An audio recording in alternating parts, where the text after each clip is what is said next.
Assalamualaikum warahmatullahi wabarakatuh. Hadirin sekalian, yang insyaallah tanpa kecuali seluruhnya dimuliakan oleh Allah Subhanahu wa taala, dan insyaallah seluruhnya dibimbing oleh Allah untuk senantiasa dekat dengan rahmat dan maghfirah Allah Subhanahu wa taala. Tersebut dalam hadis riwayat Al-Bukhari dalam pembahasan Kitabul Ilmi nomor hadis 71, riwayat dari sahabat Muawiyah radhiyallahu taala anhu anin Nabi sallallahu alaihi wasallam. Beliau bersabda, "Man yuridillahu bihi khaira yufaqihu fid din."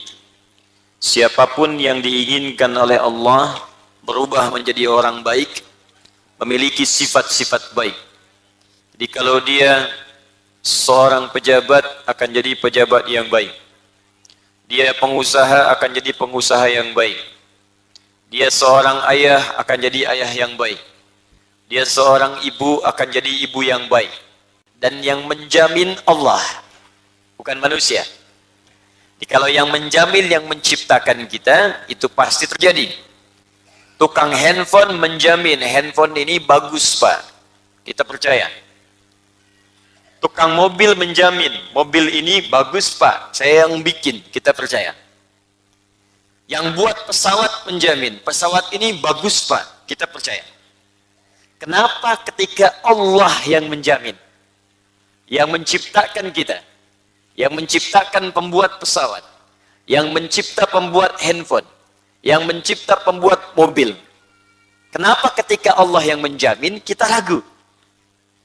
Dan sekarang Nabi menyampaikan, orang yang dikenal Al-Amin, sangat dipercaya, bahkan dihormati oleh kawan dan lawan, memberikan keterangan langsung dari Allah Subhanahu wa taala.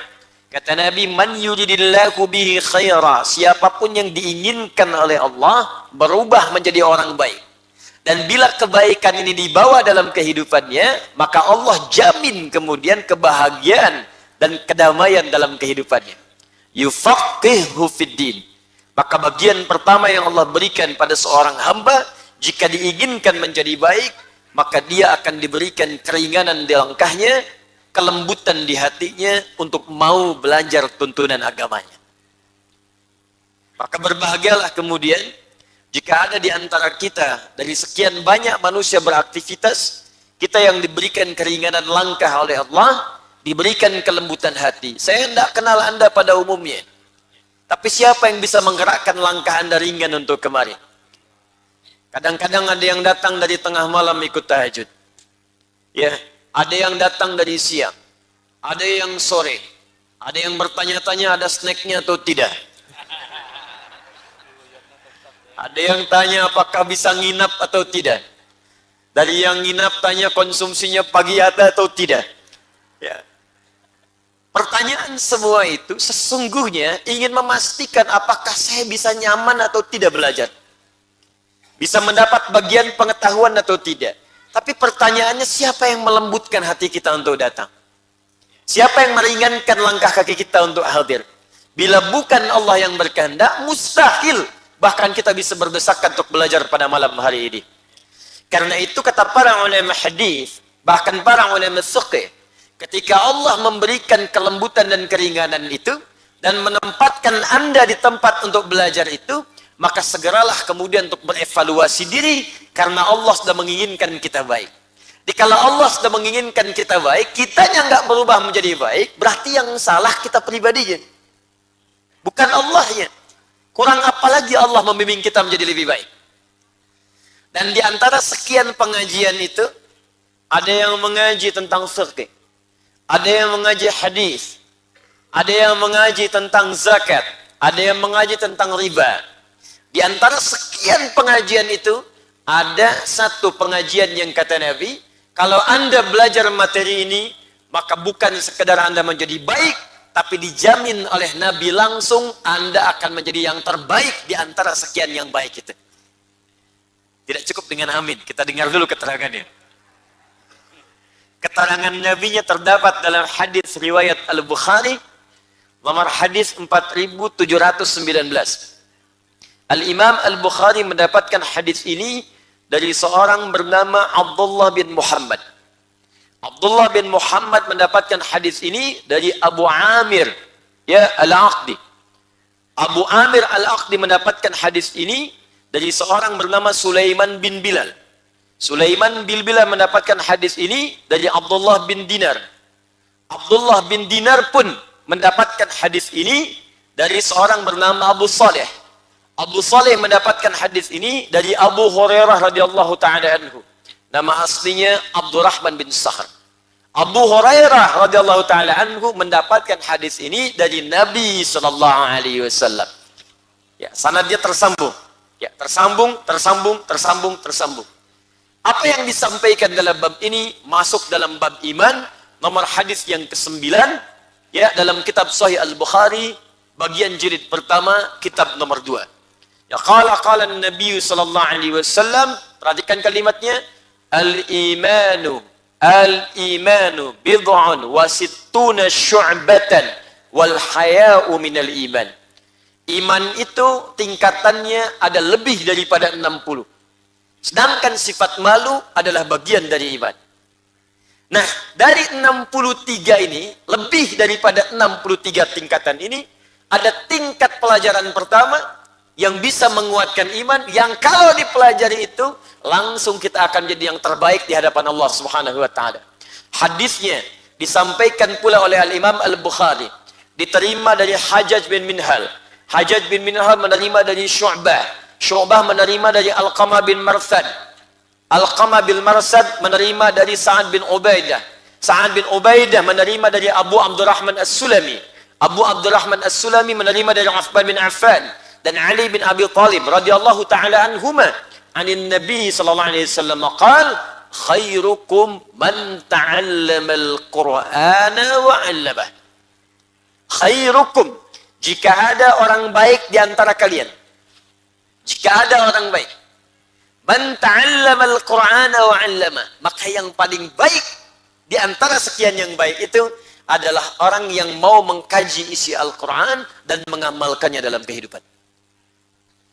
Tidak pernah ditemukan orang baik puncak tertinggi kecuali ahli Quran. Silahkan Anda cek. Dulu 15 abad yang lalu, itu manusia paling buruk semuka bumi. Paling buruk, paling tidak kenal kebaikan. Banyak yang bodohnya, tidak punya peradaban. Jadi kalau ada orang yang sekarang pelaku maksiat, baik itu pencuri, pembegal, pemabuk, pezina, tidak akan pernah bisa menyayangi komunitas ini. Sehingga orang-orang mengenalnya dengan jahiliyah. Jahlun itu bodoh. Kalau pakai tak di ujungnya, berarti semua sifat yang tidak kenal kebaikan. Bukan hanya tidak kenal ilmu, tapi tak kenal akhlak, tak kenal adab, yang baik-baik gak kenal semua. Jahil orangnya, tak sifatnya.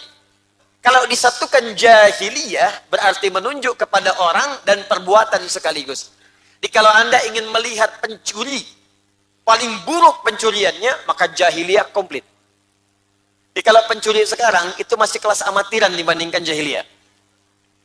Kalau Anda pembegal sekarang, maka dibandingkan dengan begal zaman jahiliyah, itu nggak ada tandingannya. Sekarang satu orang membegal, zaman jahiliyah sekampung begal semua. Jadi kalau ada orang membegal sekarang, itu orang telat, terlambat. Pemabuk sekarang, itu jauh kalah saing dengan jahiliyah. Pemabuk zaman jahiliyah paling pemula. Pemabuk pemula itu minimal 5 kali sehari mabuknya. Jadi yang sekarang itu masih amatiran. Kalau ketemu Abu Jahal paling ketawain dikit tuh. Ya pezina, penipu, koruptor, zaman jahiliyah kumpul semua. Tapi yang paling dahsyat, Allah tidak menurunkan tongkatnya Nabi Musa kepada Nabi Muhammad SAW untuk merubah tipikal sosial di kalangan masyarakat jahiliyah. Allah tidak menurunkan sentuhan Nabi Isa untuk merubah perilaku masyarakat jahiliyah. Tapi Allah menurunkan Al-Quran. Yang dengan Quran itu, tiba-tiba berubahlah semua tatanan sosial masyarakat ini. Dari yang pencuri tobat, pembegal tobat, pezina tobat, pemabuk tobat. Umar itu kan kurang keras apalagi. Kerjaannya tiap hari nantangin orang. Kalau berani dengan saya naik ke Jabal Qubais. Jabal Qubais yang sekarang ada istana raja di atasnya. Ya, sampingnya Sofa. Sofa samping Zamzam. Persis ada bukit di atasnya itu ada istana raja, dulu Jabal Qubais. Tepat di bawahnya sekarang ada tiang lampu rumahnya Abu Jahal. Persis. Jadi kalau Anda naik ke situ, nggak bisa, sekarang istana.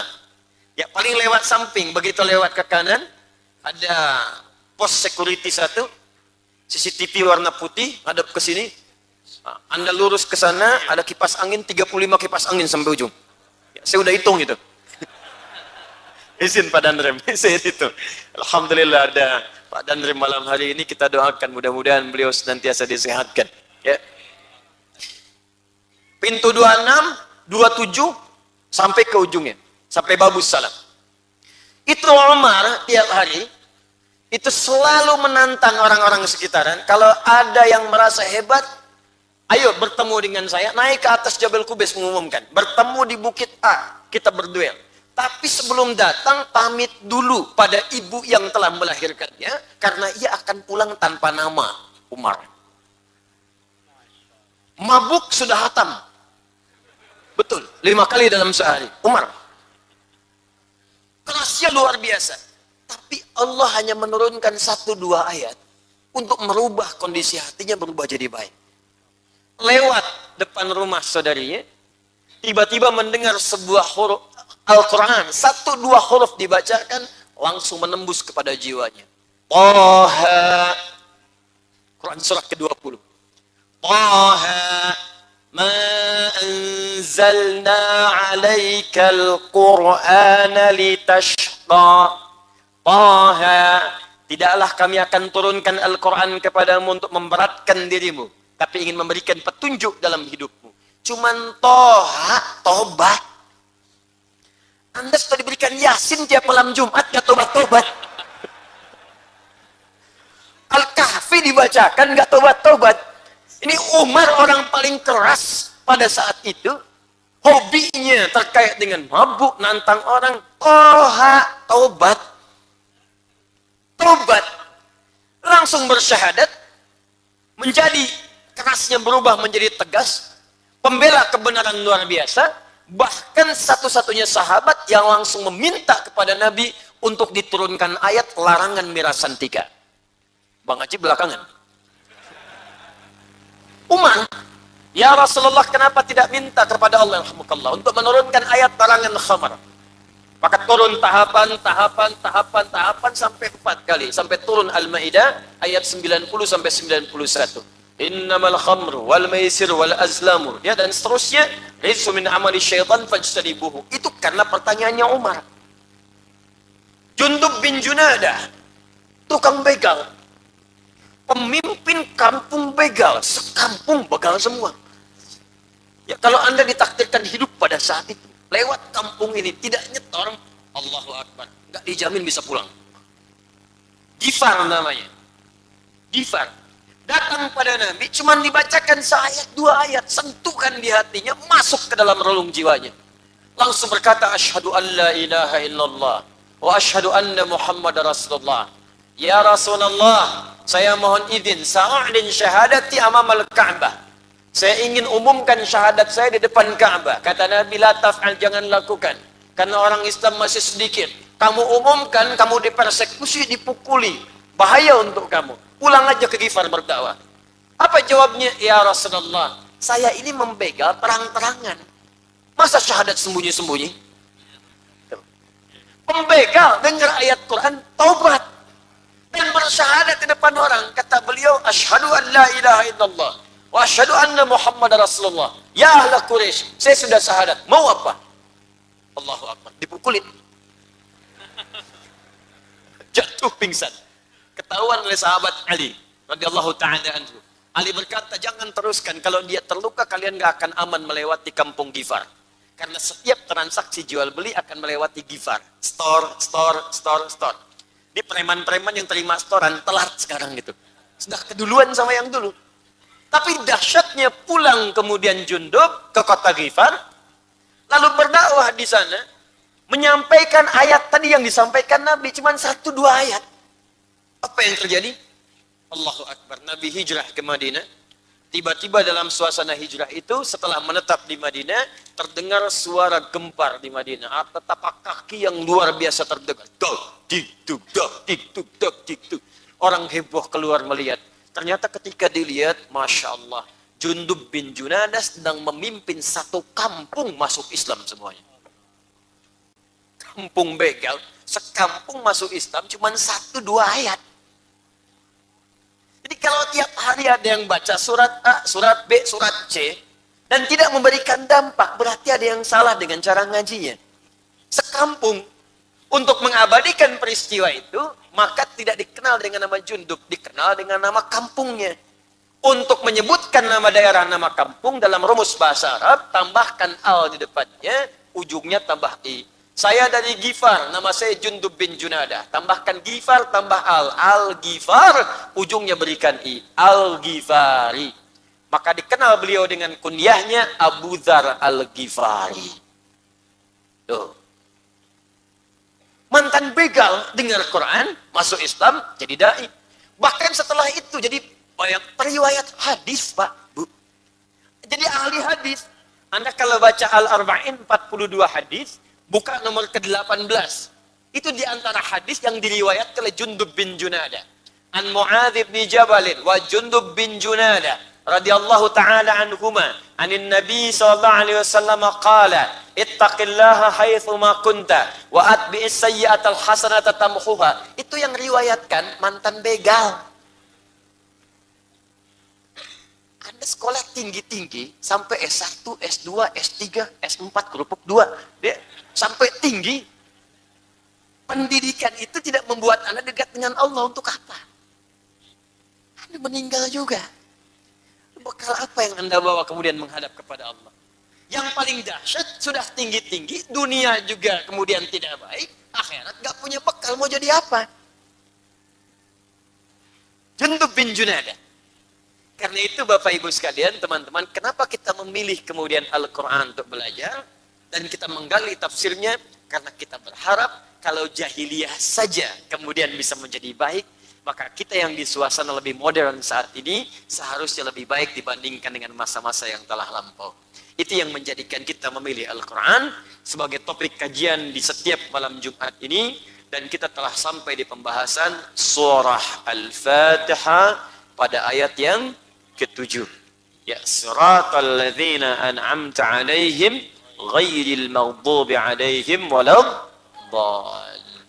Sebelum diteruskan, saya selalu menyampaikan evaluasi. Saya tidak ingin ada yang datang mengaji ke sini hanya datang, duduk, dengarkan, pulang. Tidak. Saya sampaikan komitmen dengan 2 komitmen. Masih ingat komitmennya? Awas, saya sudah melihat wajah-wajah yang sudah saya tatap, ya. Jadi Anda tidak bisa mengelak, insya Allah. Ya. Satu, kita punya komitmen bahwa pada setiap surah yang kita bahas, ayat yang saya sampaikan, kita punya kewajiban pertama untuk menghafalkannya. Sepakat? Kenapa lemes? Sepakat? Wah, masih Al-Fatihah kok. Tenang aja. Al-Fatihah itu yang kencang aja, sepakat. Nanti begitu masuk Al-Baqarah, baru sepakat. Sepakat? Bismillah, siap niatkan. Insya Allah satu ayat itu bisa sebulan kita bahas. Masa seayat 1 bulan itu nggak sampai selesai? Satu ayat sebulan masa nggak hafal-hafal? Alif Lam Mim. Sebulan nggak hafal, keterlaluan. Saya ruqyah itu. Satu ayat. Baik, yang kedua, kita punya komitmen setiap ayat yang kita bahas, insya Allah langsung kita amalkan. Jadi menghafal, mengamalkan. Menghafal, mengamalkan. Insya Allah Qurannya hadir dalam jiwa kita, dan amalnya juga kita praktekkan dalam kehidupan. Mudah-mudahan kalaupun wafat, sudah hafal ayat-ayat Quran itu, sekaligus mengamalkannya. Dan mudah-mudahan husnul khatimah insya Allah. Bismillahirrahmanirrahim. Al-Fatihah. Kenapa dinamakan dengan Al-Fatihah? Memiliki 2 makna utama. Sebelum saya masuk ke ayat yang ke-7, saya simpulkan dengan cepat. Al di sini punya makna yang pertama, maknanya adalah at-ta'rif atau ma'rifah, menunjuk pada sesuatu yang khusus. Fatihah artinya pembuka. Kenapa menggunakan al-ma'rifah? Sudah pernah saya sampaikan di pertemuan yang lalu, karena ayat ini, surat ini khusus dijadikan oleh Allah untuk membuka mushaf dalam Al-Quran. 114 surah dibuka dengan Al-Fatihah. Yang kedua, al di sini juga berfungsi khusus menunjukkan bahwa Al-Fatihah adalah surah pembuka yang kita bacakan dalam salat.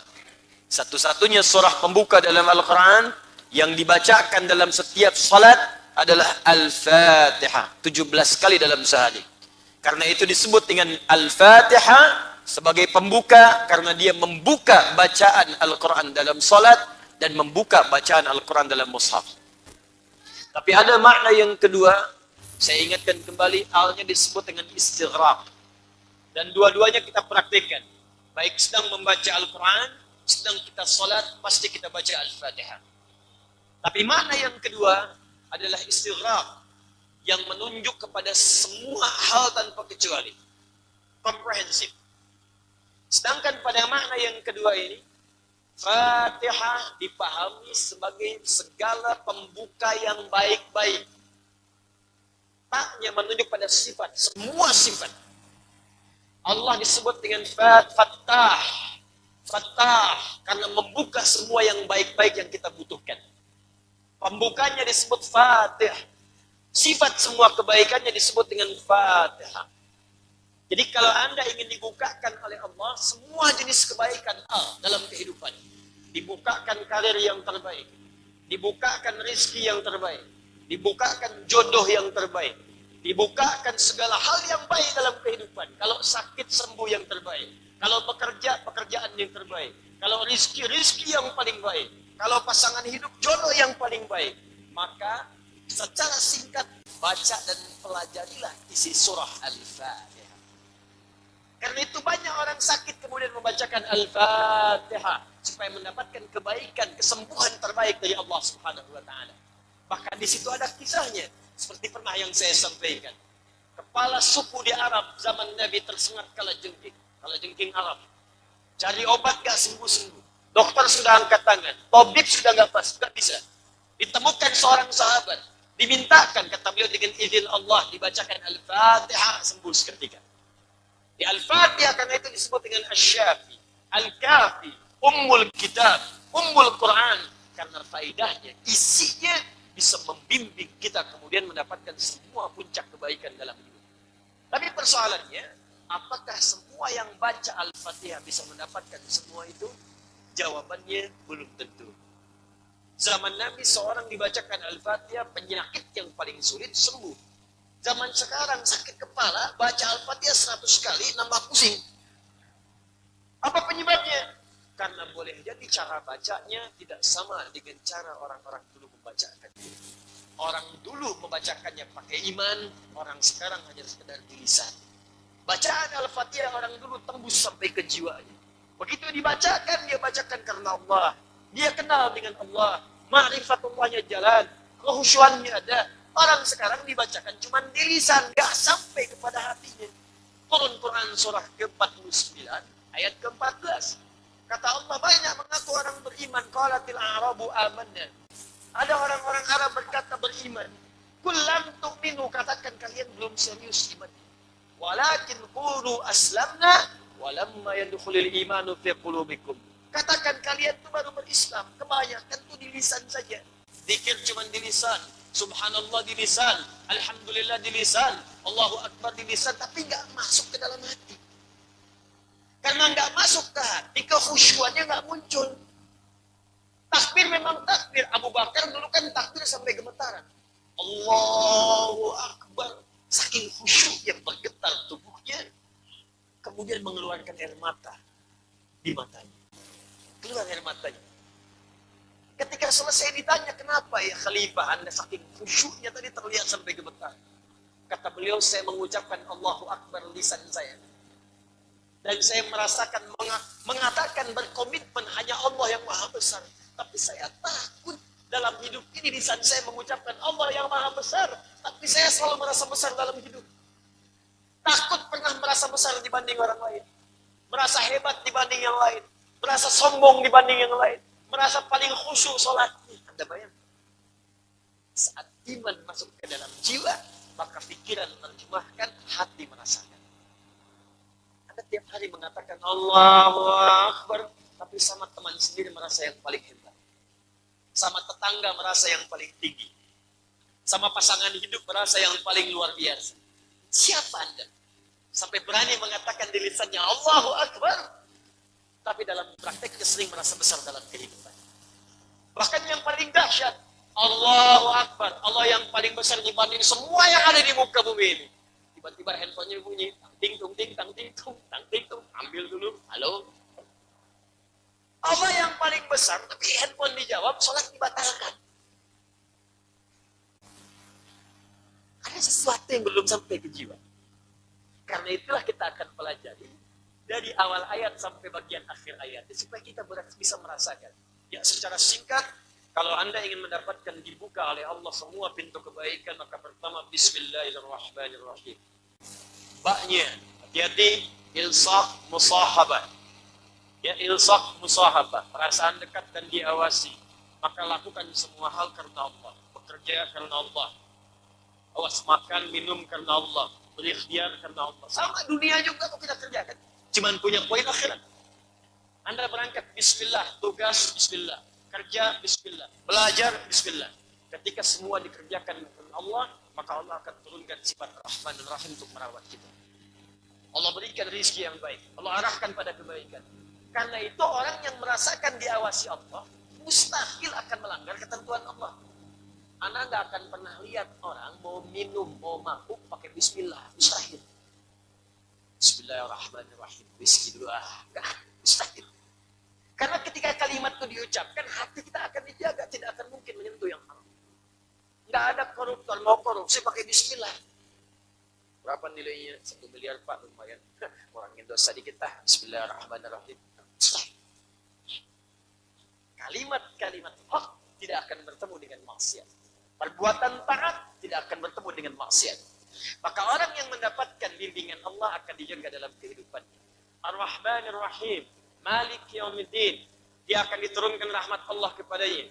Akan dijaga sampai dengan hari kiamat. Diberikan bimbingan-bimbingan dalam kebaikan. Dan yang puncaknya, Iyyaka na'budu wa iyyaka nasta'in. Kalau benar pekerjaannya dijadikan ibadah karena Allah, maka semua kebutuhannya akan dicukupkan oleh Allah Subhanahu wa taala. Yang pertama diberikan apa? Ihdinas siratal mustaqim. Ihdina berasal dari kata hidayah. Maaf saya agak cepat karena ini materi sudah saya sampaikan sebelum-sebelumnya. Berasal dari kata hudan. Artinya solusi, artinya kemudahan hidup, artinya bimbingan, artinya kenyamanan.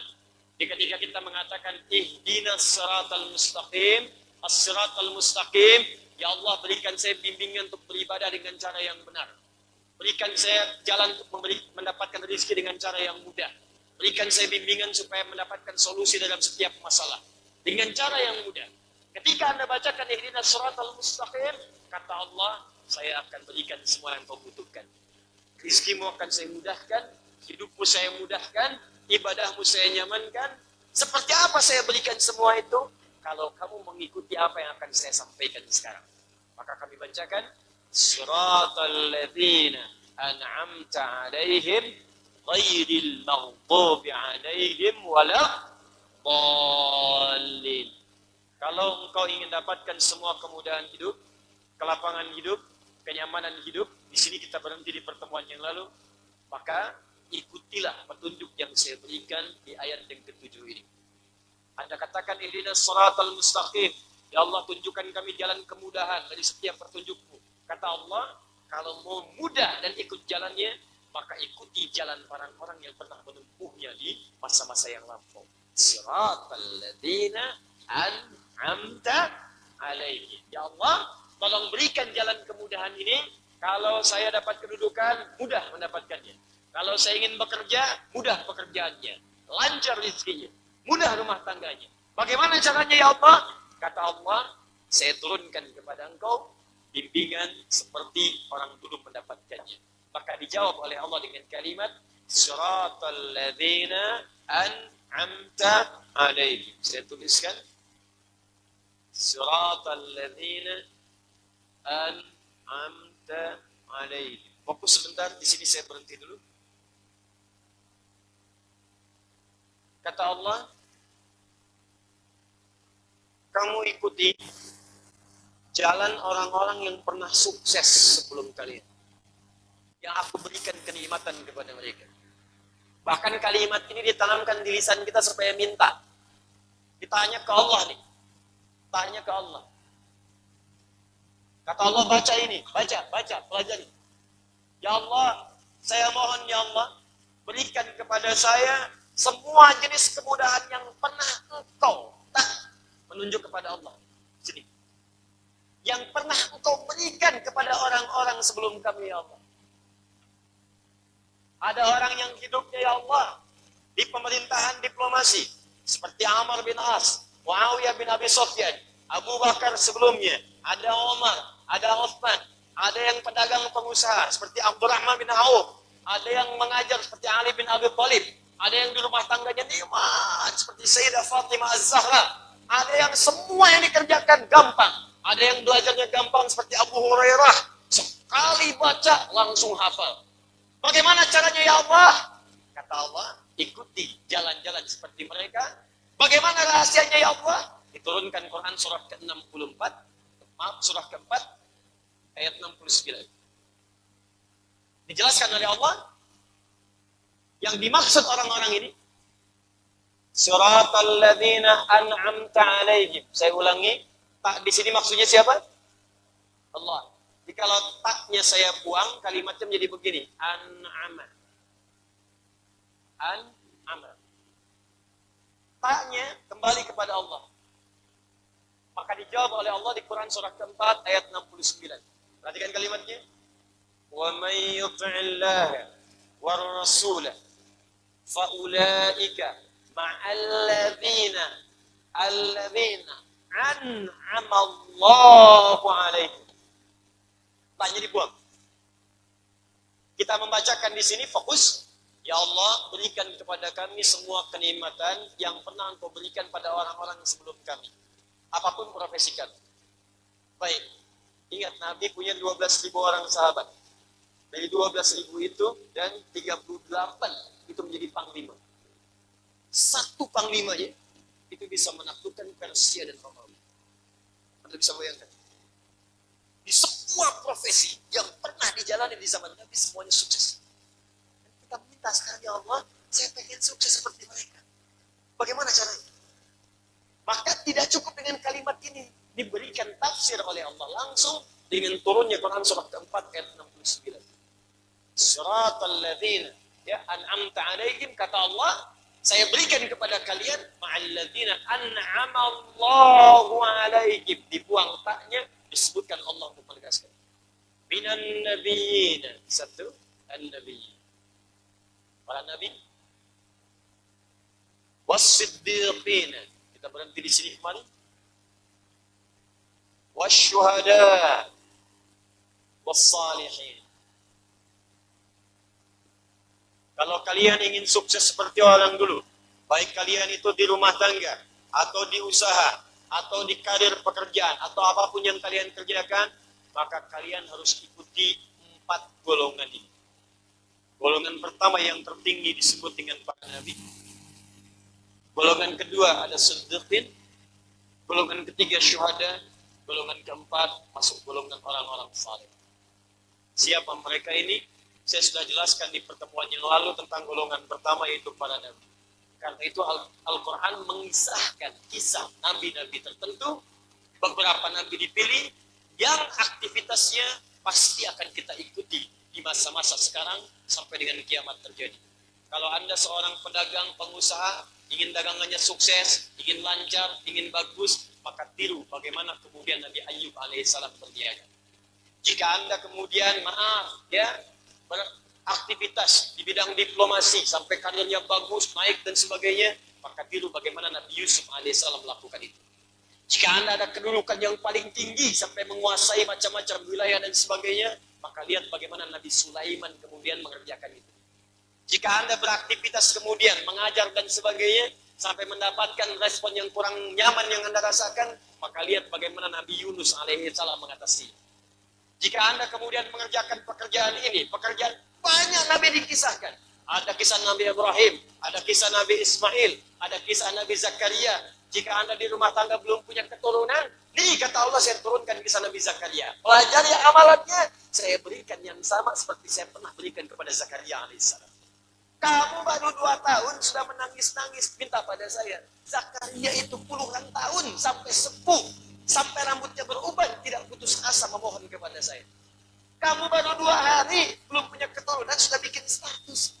Ya Allah, kurang apa lagi saya? Dan nanti berdoa, ini Nabi Rasul puluhan tahun sampai sepuh, sampai divonis istrinya oleh medis, ini monopos, ini mandul, gak mungkin punya keturunan. Aku jawab dengan sesuatu hal yang tidak dipikirkan oleh manusia, mengandung dan melahirkan. Maka Allah turunkan, kalau engkau punya problem yang sama, amalkan doa seperti Nabi Zakaria pernah mengamalkan. Dan rangkuman semua Nabi itu disampaikanlah dalam ajaran Nabi Muhammad SAW. Jadi kalau pengen singkat, gak usah buka Nabi Yusuf, gak usah buka Nabi Musa, gak usah buka Nabi Isa, itu cuma contoh saja. Paling komplitnya akan ditemukan di ajaran Nabi Muhammad SAW dengan tuntunan yang lengkap. Ini materi kita di pertemuan yang lalu. Kalau Anda katakan, Ustaz, sulit rasanya masuk di level para Nabi. Setidaknya masuklah golongan kedua, disebut dengan Siddiqin.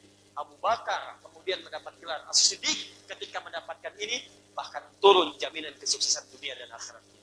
Siapakah Siddiqin itu? Bagaimana mengikutinya? Apakah dia sebuah nama? Sehingga Anda pulang dari sini dari namanya Kevin berubah jadi Siddiqin? Atau dia adalah golongan tertentu yang langkahnya bisa kita ikuti untuk sukses dalam kehidupan dunia akhirat itu? Kita bahas insya Allah setelah menunaikan sholat Isya berjamaah. Dan nanti setelah sholat Isya, saya akan berikan penghargaan khusus kepada beberapa anak yang menghatamkan Al-Quran dalam hitungan hari. Nanti ada anak yang menyelesaikan 30 juz dalam 15 hari. Dan saya minta nanti berkenan Bapak dan Rem, insya Allah untuk memberikan plakat khusus sebagai penghargaan bagi anak-anak ini dengan izin Allah Subhanahu Wa Taala. Kita jeda sejenak untuk menunaikan sholat Isya. Dan kita sambungkan pada materi baru kita di malam hari ini. Subhanakallah wa bihamdika asyhadu an la ilaha illa anta astaghfiruka wa atubu ilaik. Assalamualaikum warahmatullahi wabarakatuh. Bismillahirrahmanirrahim. Assalamualaikum warahmatullahi wabarakatuh.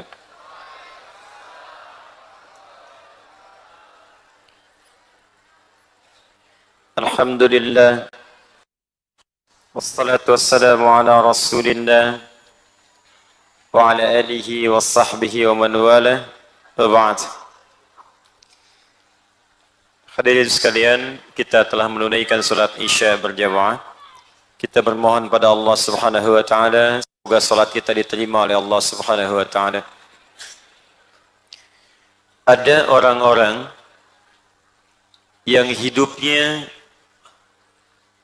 langsung dijamin oleh Allah Subhanahu wa taala akan mendapati semua puncak-puncak kemudahan, ketentraman, dan kebahagiaan dalam setiap tatanan hidupnya. Apapun profesi yang ia alami.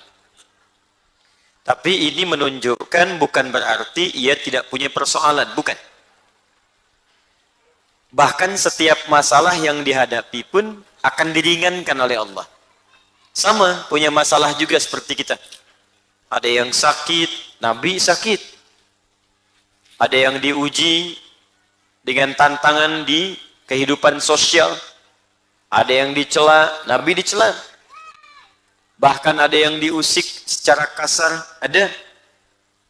Ada yang bisnisnya terganggu, ada di kalangan sahabat. Ada persaingan normal, ada.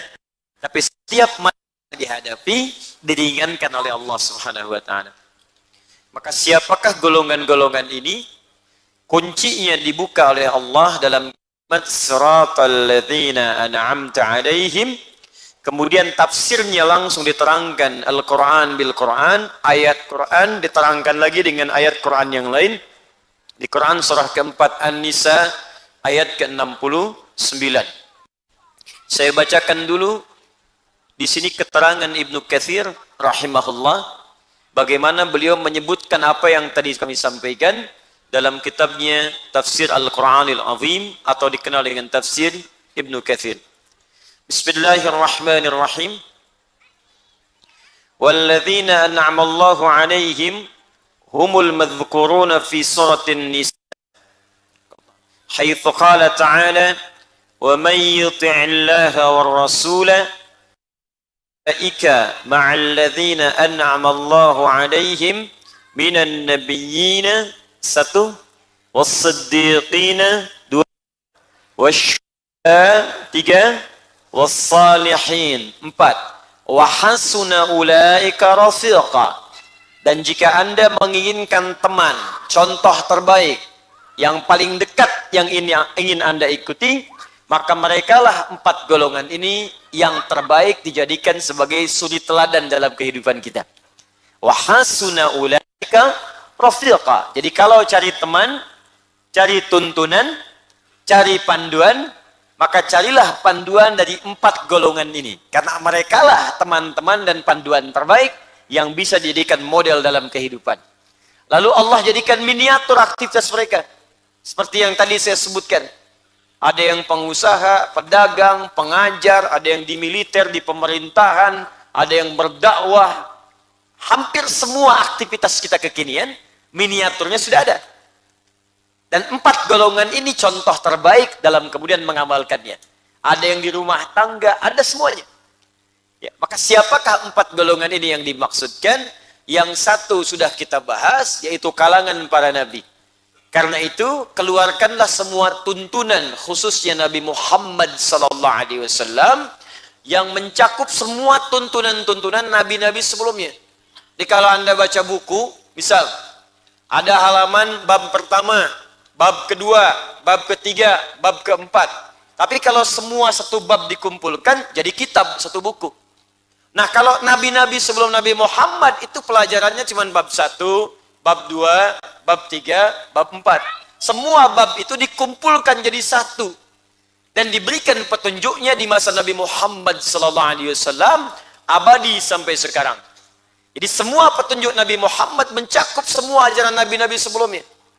Karena itulah kepada Nabi Muhammad disampaikan kisah Nabi Ayub, disampaikan kisah Nabi Yusuf, disampaikan kisah Nabi Sulaiman. Dan semua yang dialami nabi-nabi ini kemudian dipraktekkan petunjuknya oleh Nabi Muhammad SAW atas perintah Allah Subhanahu wa taala. Karena itu turunlah kemudian Quran surah ke-33 ayat 21. Ya. Kata Allah, laqad kana lakum fi rasulillahi uswatun hasanah. Seperti kita bahas di pertemuan lalu, kalau Anda ingin cari model terbaik dijadikan tuntunan, dalam bahasa Arab disebut uswah. Maka semua kata Allah sudah saya tempelkan, sudah saya lekatkan pada pribadi Muhammad SAW dengan sifat kerasulannya. Sempurna semua. Pada diri Nabi itu sempurna semua. Semua sifat, pekerjaan, tuntunan, nilai, ada semua. Tinggal kita mau ambil yang mana contohnya. Anda sebagai anak, ada tuntunan dari Nabi bagaimana menjadi anak yang baik pada orang tua. Anda sebagai suami, ada tuntunan bagaimana jadi suami yang baik. Ibu sebagai istri, tinggal pilih istri Nabi sebagai tuntunan. Makanya sering saya katakan, kenapa Nabi diizinkan menikah lebih daripada 4 perempuan? Karena seluruh istri Nabi itu menjadi miniatur semua karakter perempuan di muka bumi. Ibu tinggal lihat, ibu mirip siapa? Cermin, lihat. Mirip siapa? Ya. Sayyidah Aisyah kah yang aktif belajar, senang ikut kajian? Aisyah. Ada yang sabar, senang masak, senang bikin makanan, ya. Sayyidah, siapa namanya? Binti Zam'ah. Ya, ada Saudah binti Zam'ah. Ya, ada yang senang berdandan rapi baik untuk suami, Sayyidah Zainab. Kalau Khadijah agak susah radhiyallahu taala anha. Itu yang paling susah, Ya, karena Sayyidah Khadijah itu terlihat oleh Nabi wajahnya, maka hilang setengah kegelisahan Nabi. Keluar kata-katanya, hilang semua gelisah Nabi, tenang Nabi. Al-Bukhari nomor hadis 4-5 dari Jabir bin Abdullah radhiyallahu taala anhu. Turun Nabi dari Gua Hira siang-siang. Belum pernah bertemu dengan malaikat Jibril dalam wujud rupanya. Tiba-tiba di jalan kemudian ada panggilan, Muhammad, Muhammad. Aku tengok kanan kiri tidak ada orang. Depan belakang kosong. Aku lihat ke atas ada makhluk seakan duduk antara langit dan bumi. Bainas sama'i wal ardi. Manggil Muhammad, Muhammad. Pak Danrem siang-siang. Di Bekasi. Sedang jalan dipanggil. Danrem. Danrem. Tengok kanan kiri nggak ada orang. Depan belakang kosong. Begitu ke atas, jubah putih, rambut agak panjang. Danrem. Kira-kira, Pak, apa yang dilakukan? Siap. Danrem, siap. Kata Nabi, faru'ibtu minhu. Bulu kudukku naik. Ada perasaan takut. Jadi takut itu fitrah. Itu biasa. Yang salah itu jika takut berbuat dalam kebaikan. Takut pada maksiat, bagus. Takut pada sesuatu yang normal, biasa. Ada singa mengaum di situ, kan lari, wajar takut. Yang nggak wajar itu, wow, apa? Itu nggak wajar. Ya, ini biasa, itu biasa. Takut pada maksiat, itu harus untuk menjauhinya. Tapi kalau takut pada kebaikan untuk mendekat kepada Allah, ada yang tidak wajar di situ. Maka kata Nabi, faru'ibtu minhu, aku gelisah, takut bulu kuduku naik karena belum pernah lihat sebelumnya. Maka mempercepat jalannya ke rumahnya. Begitu dibuka oleh Sayyidah Khadijah pintunya, langsung terlihat wajahnya hilang setengah kegelisahannya. Masya Allah. Kata Nabi, zammiluni, zammiluni, selimuti aku, selimuti aku. Maka digenggam tangannya, dibawa kemudian ke ruangan istirahatnya. Kemudian diselimuti oleh Sayyidah Khadijah, dikatakan, dibisikkan di telinganya, Zaujil Karim, bima ma'na, suamiku sayang. Kau ini orang baik. Kau menyambung silaturahim. Kau sering bantu orang. Kau berbuat banyak kebaikan. Tanamkan pada jiwamu yang paling dalam, aku akan bersamamu dalam suka dan duka. Tenang jiwa Nabi, turun malaikat, turunlah kemudian surah ke-74 itu. Ya ayyuhal muddathir, qum fa'anzir, wa rabbaka fakabbir. Masya Allah. Dari mata jatuh ke hati. Sentuhlah ia tepat di hatinya, maka ia akan jadi milikmu untuk selamanya. Catat. Sayyidah Khadijah. Agak susah memang, Bu. Ya, suami pulang, masalah banyak. Nyampe rumah, Assalamualaikum. Waalaikumsalam. Ibu sebagus-bagusnya dibagus-bagusin. Begitu dibuka, Mama, Masya Allah. Tambah masalah. Coba buat. Ibu cek. Semua akan jadi baik. Rasulullah, apapun yang dicontoh pada Nabi akan baik semua. Makanya sepeninggal Nabi, yang jadi teladan itu orang yang belajar pada Nabi. Nabi meninggal, Abu Bakar teladan. Abu Bakar meninggal, Umar teladan. Umar meninggal, Utsman teladan. Utsman meninggal, Ali teladan. Semuanya teladan. Sampai sekarang. Habis kemudian sahabat, muncul tabi'in. Tabi'in teladan. Muncul imam 4. Ya, sampai sekarang coba kita ingat imam yang 4 itu. Imam Abu Hanifah, Imam Malik, Imam Syafi'i, Imam Ahmad bin Hanbal. Sampai sekarang. Kitabnya pun masih dikaji. Imam Nawawi yang muridnya Imam Syafi'i di mazhabnya. Sampai sekarang. Berapa banyak yang ngaji Al-Arba'in, 42 hadis.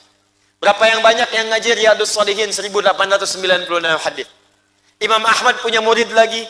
Sampai ke Ibnu Rajab Al-Hambali. Sampai sekarang jadi teladan. Jadi kalau kita ikuti percikannya saja satu bagian.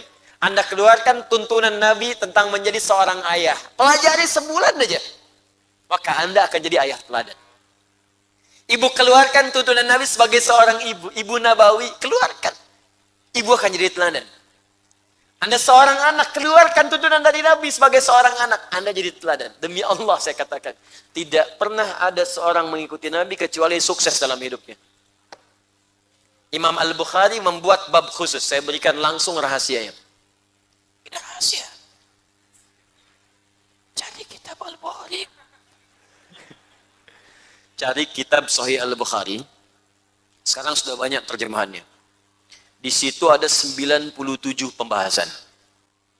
Cara cepatnya, jangan dipelajari semua. Apa yang menjadi profesi Anda, keluarkan isinya. Kira-kira 97 itu yang cocok buat Anda yang mana? Di situ ada kitabut tijarah, bab bisnis, keluarkan tuh. Antum baca, nggak paham tanyakan sama ustadznya. Praktekan bimbingan bisnis dari Nabi. Demi Allah saya katakan, dari zaman dulu sampai sekarang, orang yang berbisnis ala Nabi tidak pernah pulang kembali modal. Selalu kembali untung. Kitabul Imarah bab pemerintahan. Kitabul Marid bab orang sakit. Pelajari, dokter-dokter belajar. Ini ayat-ayat tentang penyakit, hadis-hadisnya apa. Kitabul Ilmi bab tentang belajar.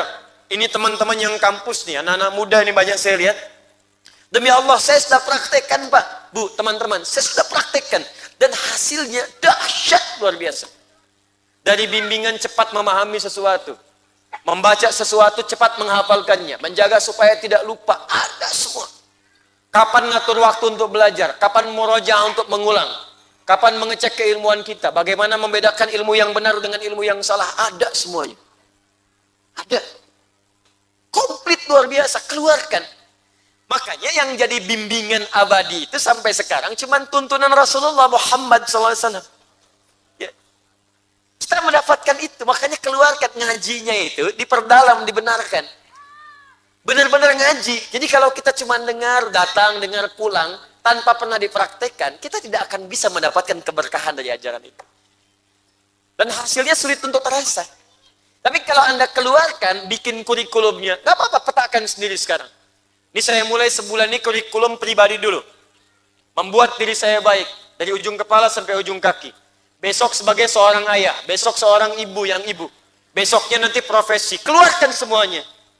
Begitu Anda kerjakan, silahkan pastikan. Bedakan rasanya, rasakan bedanya, pasti akan terasa bedanya. Lain. Ustadz, bagaimana caranya saya dengan bertahap ingin mengambil tuntunan Nabi itu? Maka kata Allah, perhatikanlah kemudian orang-orang setelahnya. Di antara orang yang pernah mengambil tuntunan Nabi ini, ada 3 orang, 3 golongan yang dimuliakan oleh Allah Subhanahu wa Ta'ala. Siapa mereka? 1 siddiqin, 2 syuhada, 3 sholihin. Kita akan bahas malam ini siapa itu kalangan siddiqin dan apa yang dimaksud dengan siddiqin serta bagaimana cara kita mempraktekkan makna ini dalam kehidupan. Ini kita akan kaji kalimat as-siddiqin, orang yang dimuliakan oleh Al-Quran, dijamin bahagia dunianya, tenang di alam kuburnya,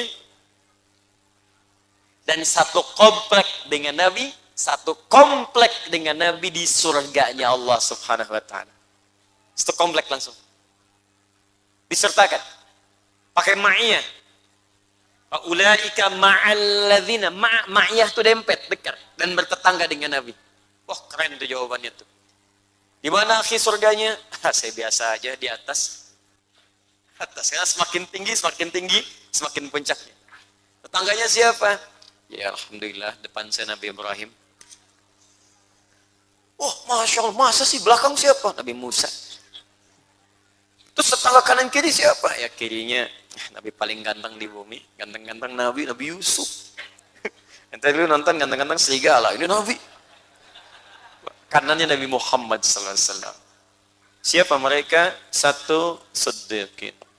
Siddiqin itu bentuk jama'. Terambil dari kata siddiq. Saya tuliskan.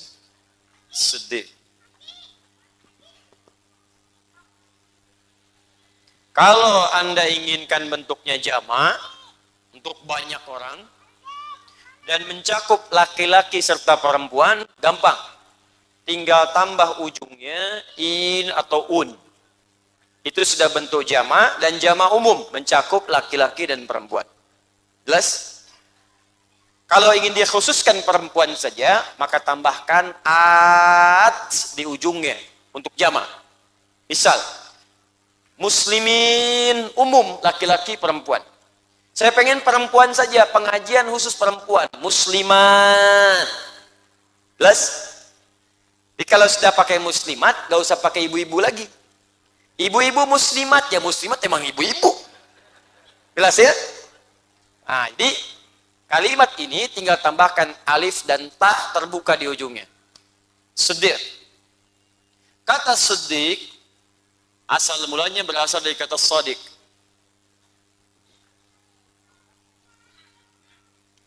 kata shadiq, akar katanya berasal dari kata shadaqa.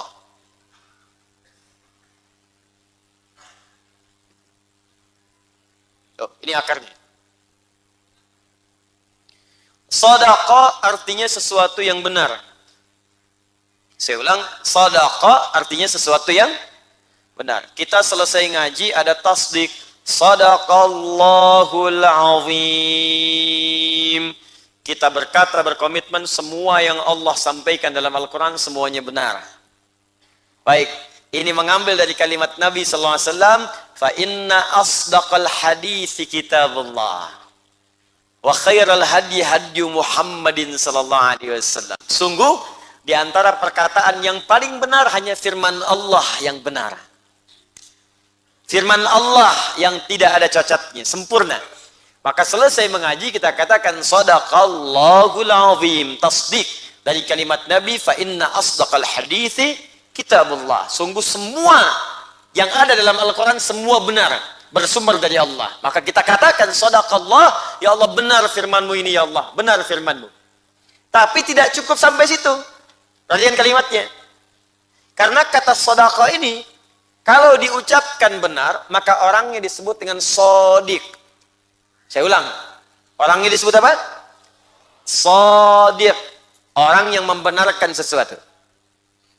Tapi kalau orang ini, fokus, ini poinnya, membenarkan sesuatu, saat sebagian orang bahkan masih ragu. Atau ada yang menolaknya. Di sebagian orang masih ragu di infonya. Dan dia tetap percaya.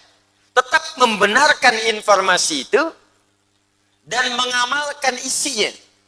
Jadi mempercayai informasinya dan mengamalkan apa yang disebutkan di informasi itu. Saat sementara orang bahkan ada yang meragukan atau menolaknya, maka berubah kalimatnya dari shadiq menjadi siddiq. Siddiq artinya orang yang membenarkan sesuatu hal dan komitmen mengamalkan apa yang dibenarkan itu, walaupun sebagian ada yang meragukan dan menolaknya. Satu kali Abu Quhafah. Pernah dengar Abu Quhafah? Kalau Abu Bakar kenal? Oh, kenal. Kenal di mana? Alhamdulillah, ada yang kenal Abu Bakar.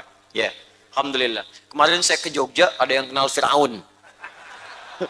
Luar biasa. Abu Quhafah nama lainnya Abu Bakar. Rumahnya, tinggalnya di masa Nabi itu sekarang yang jadi Hotel Hilton. Jadi kalau Anda umrah atau haji, mudah-mudahan yang belum disegerakan oleh Allah, ya. Ya, dan biasa tidak cukup dengan amin, nabung, ya. Nabung, siapkan dari sekarang. Nanti kalau umrah, kemudian ke Masjidil Haram, melihat Zam-Zam, nanti kalau saya berikan gambarnya begini. Ya.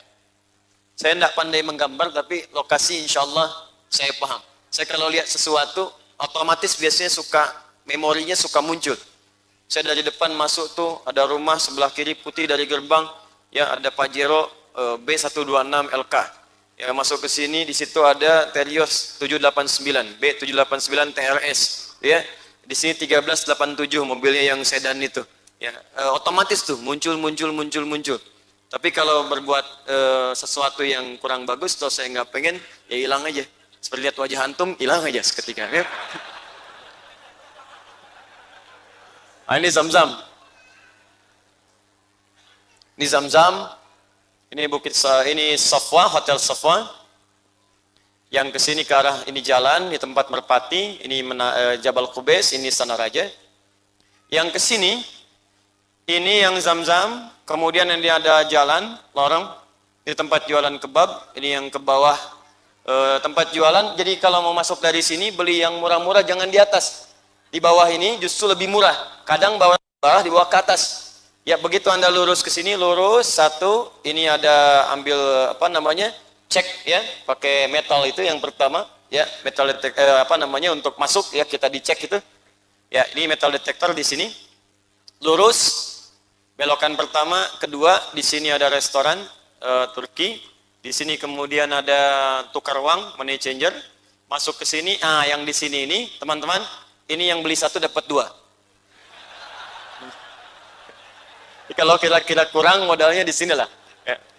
Nah, ini nyebrang jalan ini langsung ada Hotel Hilton. Ya, yang merah bata. Di Hotel Hilton ini, kalau Anda ingin napak tilas, ini dulu rumahnya Abu Bakar As-Siddiq radhiyallahu taala anhu. Sini. Ya, dan di sini sekarang kediamannya jadikan masjid. Gak banyak orang tahu. Ada masjid. Orang nyebutnya musola, tempat sholat. Abu Bakar.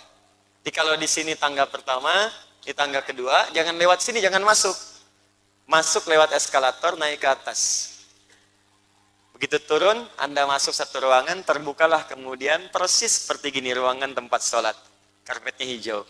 Itulah rumahnya Abu Bakar As-Siddiq di zaman Nabi Sallallahu Alaihi Wasallam. Kenapa saya kisahkan Abu Bakar ini? Nah, kisahnya erat kaitannya dengan peristiwa Nabi saat diisrakan oleh Allah Subhanahu Wa Taala di awal masa dakwah. Jadi Nabi ketika selesai Isra, kemudian Mi'raj, balik cerita, kedengaran ceritanya oleh Abu Jahal. Di mana Abu Jahal lokasi tinggalnya? Anda di Zam-Zam, lewat ke sini. Ini gate pertama, King Abdul Aziz, ini sedang perubahan. Ini yang kemudian menggunakan tangga ke atas, lewat sini. Belok ke sini. Ini yang saya katakan di sini ada pos security, CCTV-nya yang ada ke sini, warna putih, jaga orang. Di pintu 26, gate Ismail. Kalau di sini penuh, masuk lewat sini. Ya, nanti Anda ke sini turun langsung ke depan Ka'bah. Kalau ke sini muter lagi ke arah sini. Ini pintu 27. Ini babun Nabi. Nabi di sini salat 2 rakaat, kemudian berangkat Isra, kemudian babu salam ke sebelah sini. Pintu sunnah tawaf lewat babu salam. Karena ketika tembus langsung Bukit Sofa, langsung Ka'bahnya Hajar Aswad. Jadi nggak belok-belok lagi. Cuman karena sedang diperbaiki, makanya nggak muncul tuh di sini, ya. Maka nggak ada jalan, jadi harus lewat sini lagi. Ya, lewat sini lagi. Ini rumahnya Nabi di sini. Di sini yang disamarkan jadi perpustakaan, Maktabah Qadimah. Nah, Abu Jahal di mana? Persis di depan pintu yang 20 Nabi di sini. Di sini ada satu yang lampu panjang. Sekarang tandanya jadi jembatan gini. Persis di sampingnya ini rumahnya Abu Jahal. Begitu mendengar berita Nabi sallallahu alaihi wasallam diisrakan, beliau membaca, Abu Jahal ini membaca, nih kesempatan nih bikin hoax. Di Abu yang sekarang telat ya, yang dulu udah banyak. Dulu udah banyak. Kesempatan nih. Terus langsung provokasi. Dia provokator tingkat tinggi lah. Tapi caranya halus benar. Muhammad, kalau kamu umumkan kisah ini kan kisah dahsyat. Belum pernah ada orang masyarakat kita sampai ke Palestina, Masjidil Aqsa, cuman semalam balik lagi. Kamu kan tahu, kafilah-kafilah kalau berangkat paling mudah, paling gampang, pulang-pulang 3-6 bulan. Kamu cuman semalam, dahsyat itu. Kalau banyak orang tahu, banyak masuk Islam. Kurang lebih begitu bahasanya. Ya. Nabi disampaikan, diundanglah oleh Abu Jahal. Datang. Ini Muhammad punya info SAW. Maka setelah kumpul orang, naiklah Nabi ke Jabal Qubais. Ayo Muhammad, apa yang kamu sampaikan? Kata Nabi tadi malam saya diisrakan oleh Allah. Kemudian berangkat ke Masjidil Aqsa. Naik ke langit kemudian turun. Dan ini beritanya begini. Ketawa langsung Abu Jahal. Masya Allah. Saya nggak bisa tirukan. Ya, ketawalah pokoknya. Gitulah. Ya. Begitu ketawa, dia bilang, Allahu Akbar, inilah si pembohong ini. Kita aja mau ke sana butuh berbulan-bulan. Dia bilang cuma semalam. Ini bukti kebohongan Muhammad sallallahu alaihi wasallam. Ini bukti kebohongannya, kata Abu Jahal. Ya, ini bukti kebohongannya. Bagaimana kalian bisa yakin lagi dengan dakwah orang ini? Maka dari situ banyak orang ragu. Ada yang ingkar lagi, ada yang nggak percaya. Oh, ini pembohong, ini begini, ini tukang sihir, tukang tipu, Masya Allah. Jadi kalau ustaz disebut bid'ah, biasa aja. Nabi aja disebut tukang tipu. Tuh. Dan gak usah marah, Nabi dicela, Allah dicela, malaikat dicela, Rasul dicela, Nabi dicela, sahabat dicela, tabi'in dicela. Dan biasa saja, Anda Tuhan bukan, malaikat bukan, Rasul bukan, Nabi bukan, sahabat bukan, tabi'in juga bukan. Kemudian Anda dicela, yang nggak usah marah. Kalau Anda dicela oleh orang yang buruk, ini berarti ada kebaikan dalam diri Anda yang tidak dimiliki oleh mereka. Ingat ya, Celaan dari orang buruk sebetulnya bukan celaan, tapi pengakuan yang Allah berikan dititipkan di lisan orang itu untuk menetapkan bahwa Anda berubah jadi baik. Anda biasa kumpul-kumpul di jalan, sekarang ikut ngaji. Lalu teman Anda yang biasa kumpul mengatakan, oh soleh, soleh. Padahal nama Anda misalnya Doni, kan? Katakan bukan, saya tetap Doni. Cuman sekarang ya berusaha untuk lebih baik. Oh ahli surga, kan? Nah, itu kalimat itu ketika diucapkan oleh orang tadi, itu bukan celaan, sesungguhnya pengakuan langsung dari Allah dititipkan pada orang itu untuk menetapkan Anda sudah berubah menjadi baik. Karena orang baik itu hanya akan dicela oleh yang buruk. Itu rumusnya. Kalau Anda buruk, Anda akan dicela oleh orang yang baik untuk mengingatkan Anda supaya kembali jadi baik. Jadi kita ini nggak bebas dari celaan. Kata Imam Asy-Syafi'i, hanya orang gila yang ingin bebas dari celaan. Karena nggak ada yang bebas dari celaan. Makanya berbahagialah ketika orang-orang jelek itu mencela Anda. Artinya ada kebaikan dalam diri Anda. Tapi Anda pun tidak harus bikin status. Alhamdulillah ada pengakuan dari Allah, sudah baik. Bikin semua ragu. Ada yang ingkar pada Nabi. Nabi dihujat habis-habisan. Kata Abu Jahal, tinggal satu orang lagi nih. Kalau ini bisa dipengaruhi, sudah selesai dakwah Muhammad SAW di Jazirah Arab pada saat itu. Tinggal satu orang lagi. Abu Quhafah. Abu Bakar. Maka saat orang menertawakan Nabi terdiam, berangkatlah orang ini tadi dari lokasi yang saya tunjukkan supaya terbayang maksud saya. Ya, kalau belum berangkat ya bayangin aja juga gitu ya, kurang lebih berdoa dari sekarang minta ikhtiar bisa berangkat. Ya, itu berangkat.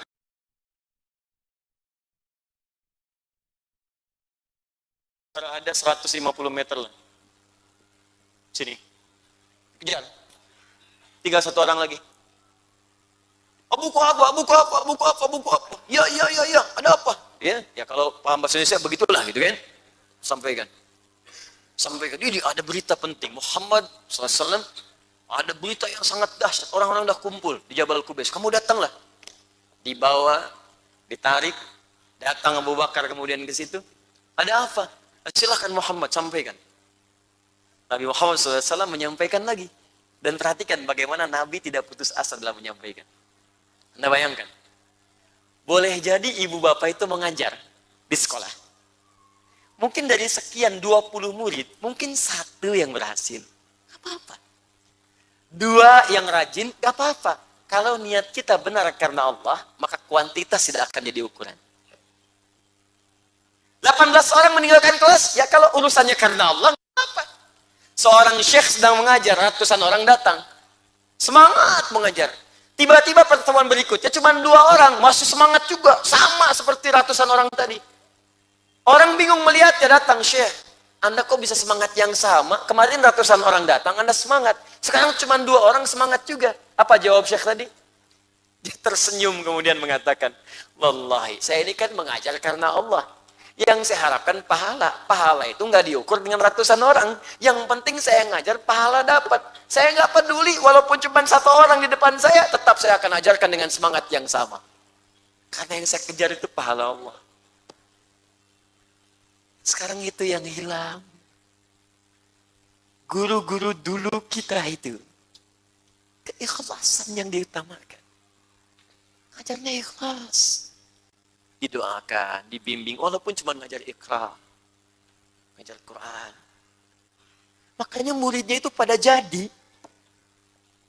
Ada yang diploma, ada yang pejabat, ada yang di militer, ada yang macam-macam jadi. Kenapa sekarang kemudian gelar tinggi-tinggi, tapi kualitasnya itu seakan hilang? Anda cek di KPK itu, pencuri itu yang punya gelar atau yang nggak ada gelar? Koruptor itu yang ditangkap-tangkap itu setinggi apa sih gelarnya? Pasti ada yang salah itu. Ada yang hilang di pendidikan ini. Ada yang dikejar yang bukan kualitasnya. Ada materi yang terlalu dibanggakan. Ada ijazah dengan kualitas yang tidak membanggakan. Ada nilai-nilai yang hilang kekinian. Pantas kemudian kerusuhan menjadi banyak. Tawuran di mana-mana. Narkoba menyebar luas. Akidah akhlak sekarang berkurang. Bahkan pelajarannya hampir hilang. Berapa banyak kita, Anda perhatikan aja. Kurikulum saja anak-anak belajar, itu anak-anak TK bisa berangkat pagi, pulang sore. Orang dulu saja paling cuma sejam 2 jam selesai pulang, sekarang jadi semua.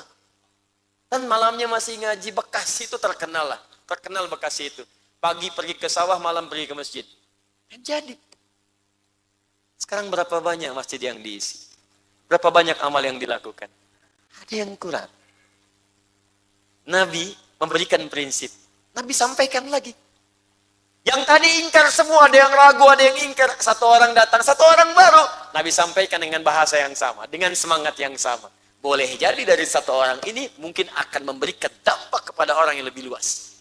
Mungkin satu murid Anda yang perhatian pada Anda. Ketika Anda ikhlas kemudian mendidiknya, boleh jadi satu orang itu yang akan memberikan tambahan murid-murid Anda dengan keberkahan ilmu yang telah Anda berikan. Mungkin dia jadi pimpinan, mungkin jadi orang kaya dan keberkah dengan kekayaannya. Mungkin dia jadi pengajar lagi, punya murid lagi, satu orang itu. Makanya ketika ada orang belajar, Quran membagi 3 bagian. Quran surah 9 ayat 122. Ya, wa ma kana al-mu'minuna liyanfiru kaffah, falaula nafara min kulli firqatin minhum. Ya, nafar jadi firqah. Ta'ifatun, jadi ada nafar, ada ta'ifah, ada firqah. Nafar jumlah banyak, 100, 200. Sekarang ada 5.000, 6.000, 7.000, 10.000 yang hadir. Kemudian jadi firqah. Dari yang 10.000 itu, kata Quran, mungkin yang perhatian, yang fokus, boleh jadi setengahnya. Sebagian yang sambil dagang, sebagian yang sambil ngebaso, sebagian yang sambil makan macam-macam dan sebagainya. Gak apa-apa, bagus, alhamdulillah. Semua variasi dan fokus, belajar. Tapi mungkin di antara yang datang itu yang mencatat sekian orang, yang melihat dengan fokus sekian orang, ya, yang mendokumentasikan sekian orang.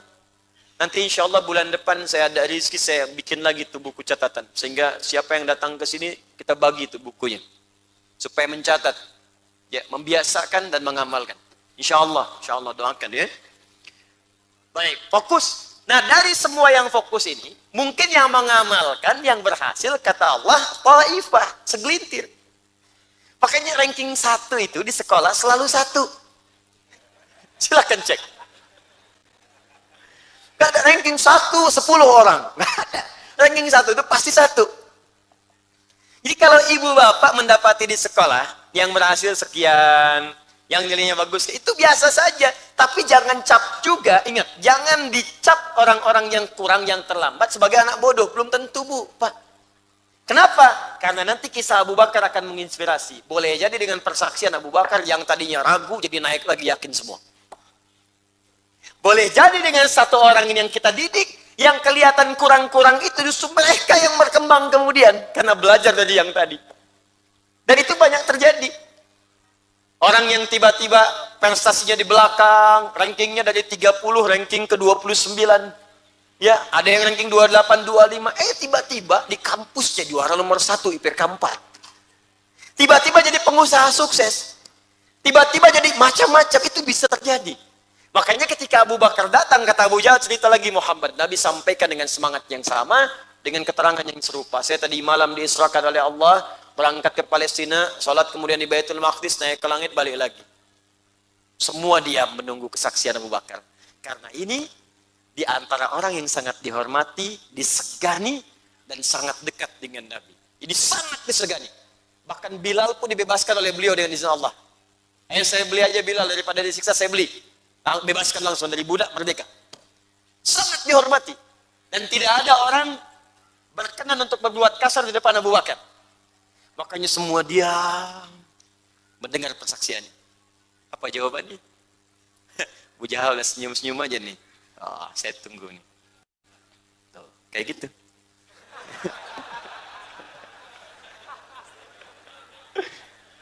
Ya provokator memang biasanya begitu.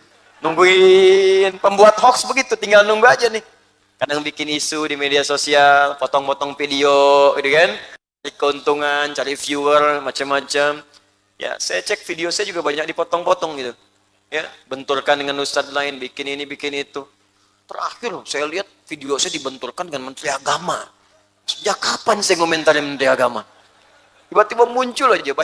Anda bayangkan saya ngomentarin tentang disertasi yang sedang di Jogja. Tiba-tiba disambungkannya, wah, mengoreksi Menal. Wah, Bu ini dan sebagainya. Apa untungnya sih? Apa untungnya? Anda cuma mau ngoleksi dosa aja. Gitu. Kalau memang ada orang keliru, ya diluruskan. Kalau ada orang salah, tidak paham ilmu, orang tak paham ilmu, berpendapat. Jadi maklumi aja karena nggak paham. Ya, kemudian diluruskan, selesai. Dan tunjukkan jalan-jalan yang baik dengan cara yang lembut. Kemudian kita berubah. Anda ini mau merubah orang atau mencela orang? Dan hindari hal-hal yang negatif, bikin hoax, bikin provokasi. Karena itu sudah dikerjakan oleh orang-orang terdahulu. Abu Jahal, Abu Lahab. Ya, jangan jadi abu-abu yang lainnya. Udah, itu aja cukup abu yang dulu. Ya. Kalau mau seperti Abu Bakar. Maka ketika dikisahkan apa jawaban Abu Bakar? Perhatikan kalimatnya. Kalaulah saat ini, tegas, mantap, mengalir di hatinya. Kalaulah saat ini, dikatakan ada musuh yang akan menyerang kita di belakang bukit ini, Jabal Kubis. Kalaulah saat ini dikatakan pada kita oleh Muhammad sallallahu alaihi wasallam, ada musuh di belakang bukit ini yang akan menyerang kita saat ini, dan itu tidak terbukti, tetap saya akan percaya kepada Muhammad. Kalaulah saat ini, kalau laukana, berarti kalau itu tidak terjadi. Dan beliau yakin, ingin menunjukkan pada orang Arab. Orang Arab itu bahasa uslubnya tinggi, gaya bahasanya tinggi. Ya, jadi harus pakai tinggi lagi. Ya, nyaris itu sama dengan tidak. Ingat ya, nyaris hampir sama dengan tidak. Liverpool musim lalu hampir juara Liga Inggris, tidak juara. Jelas ya, sama dengan tidak. Nomor 2, mungkin sekarang ya insya Allah. Ya. Kalau juara. Tapi saya bukan fans ya klub tertentu, tidak. Saya hanya melihat, mengamati dan sebagainya untuk bahan dakwah. Itu aja. Jadi saya bukan fans tertentu.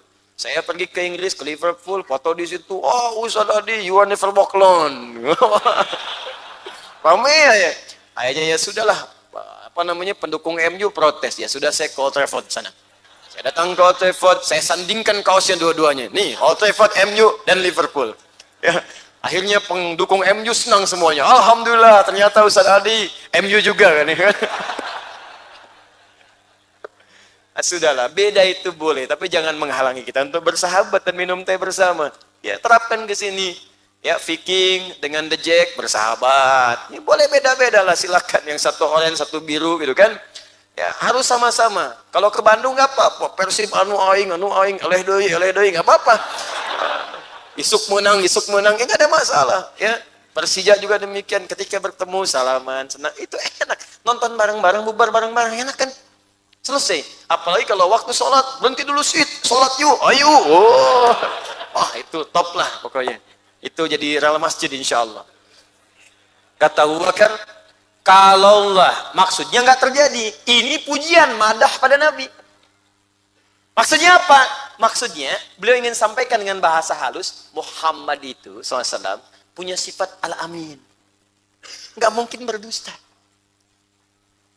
Walaupun Nabi Muhammad mengatakan, di belakangnya ada musuh, ya bahasanya kalaulah, nggak akan terjadilah begitu.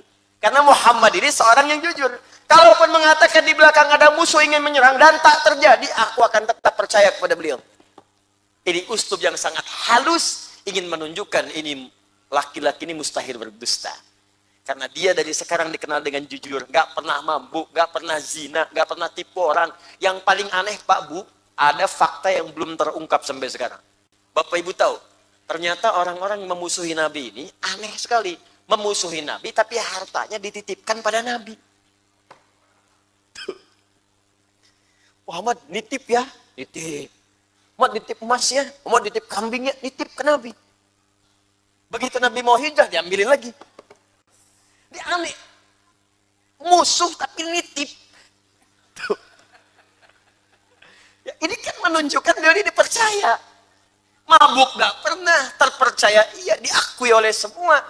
Konflik semua kepala suku, konflik, saya letakkan Hajar Aswad, saya letakkan. Udah gini aja deh, kita pilih aja satu orang yang duluan ke masjid, tempat yang terbaik ini. Temukan Nabi Muhammad sepakat semua. Ya udah orang itu aja, orangnya baik, gak pernah mabuk, gak pernah apa, gak pernah menipu, gak pernah semua. Makanya kata Abu Bakar, ini orang baik, gak pernah bohong. Kalaupun mengatakan ada pasukan datang kemari, ternyata gak terjadi, saya tetap percaya kepada dia.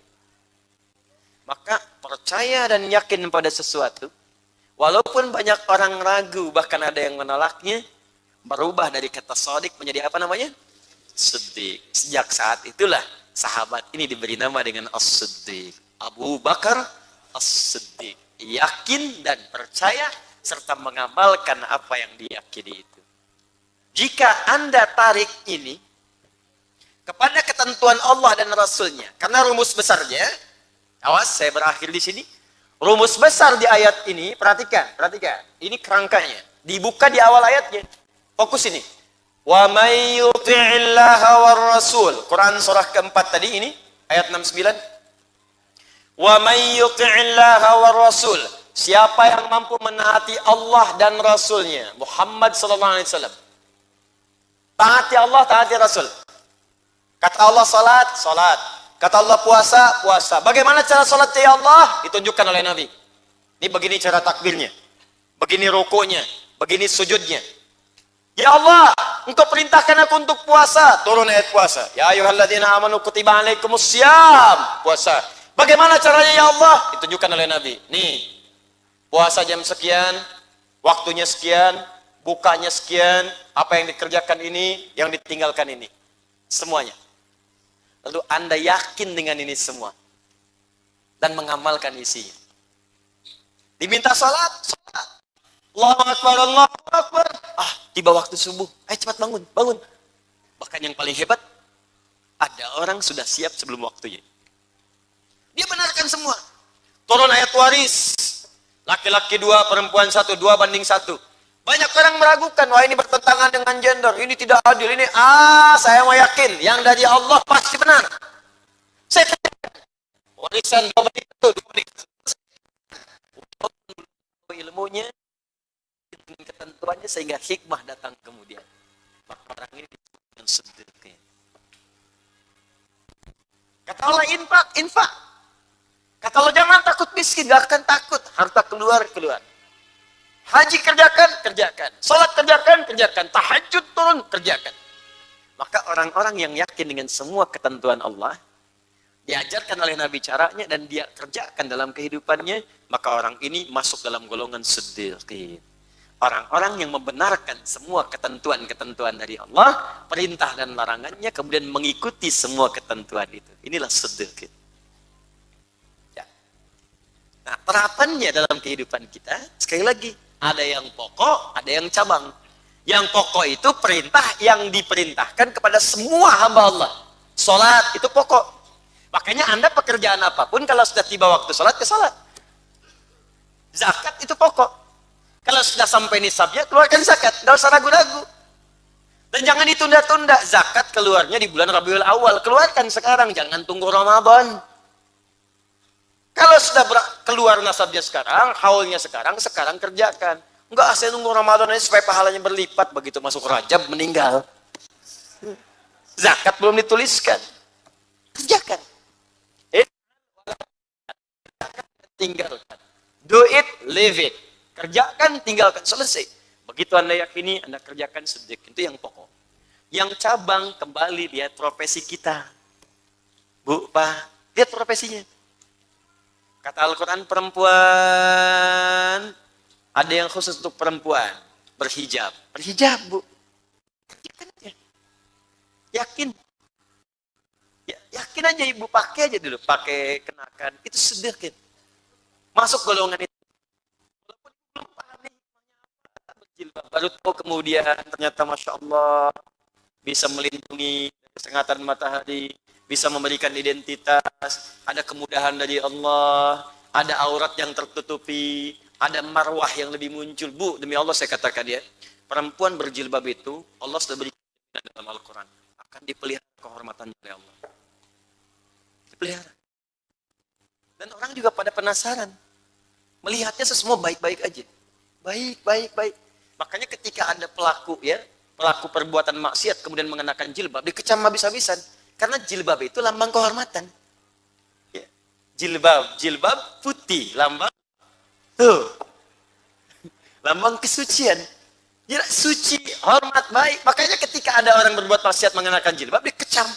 Apalagi kalau ada laki-laki ikut-ikutan pakai jilbab.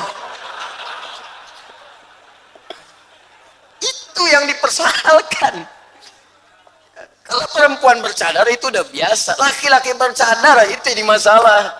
Begitu dibuka kumisan. Itu yang masalah. Kalau si Jabar, aduh, saya sudah katakan pada Anda, kalau ada perbuatan menyimpang, jangan diperindah dengan istilah tertentu. Nanti dianggapnya biasa. Ya, Krosi Jabar, apa Krosi Jabar? Orang aneh gitu aja. Orang aneh, orang aneh, orang aneh. Gitu. Ya, perempuan gak komplit. Udah. Udah pokoknya kasih kata-kata itu yang tegas saja. Supaya perbuatan itu dianggap tidak disukai, dibenci. Kalau udah dibenci, ditinggalin sendiri. Nah, ini sekarang ini banyak kriminalitas diperhalus, jadi seakan-akan baik. Maling, koruptor. Kayaknya bangga gitu dengan gelar itu. Datang, pakai jaket, pakai rompi, pakai baju, udah pakai tas, kayak mau ke hotel aja Jambi.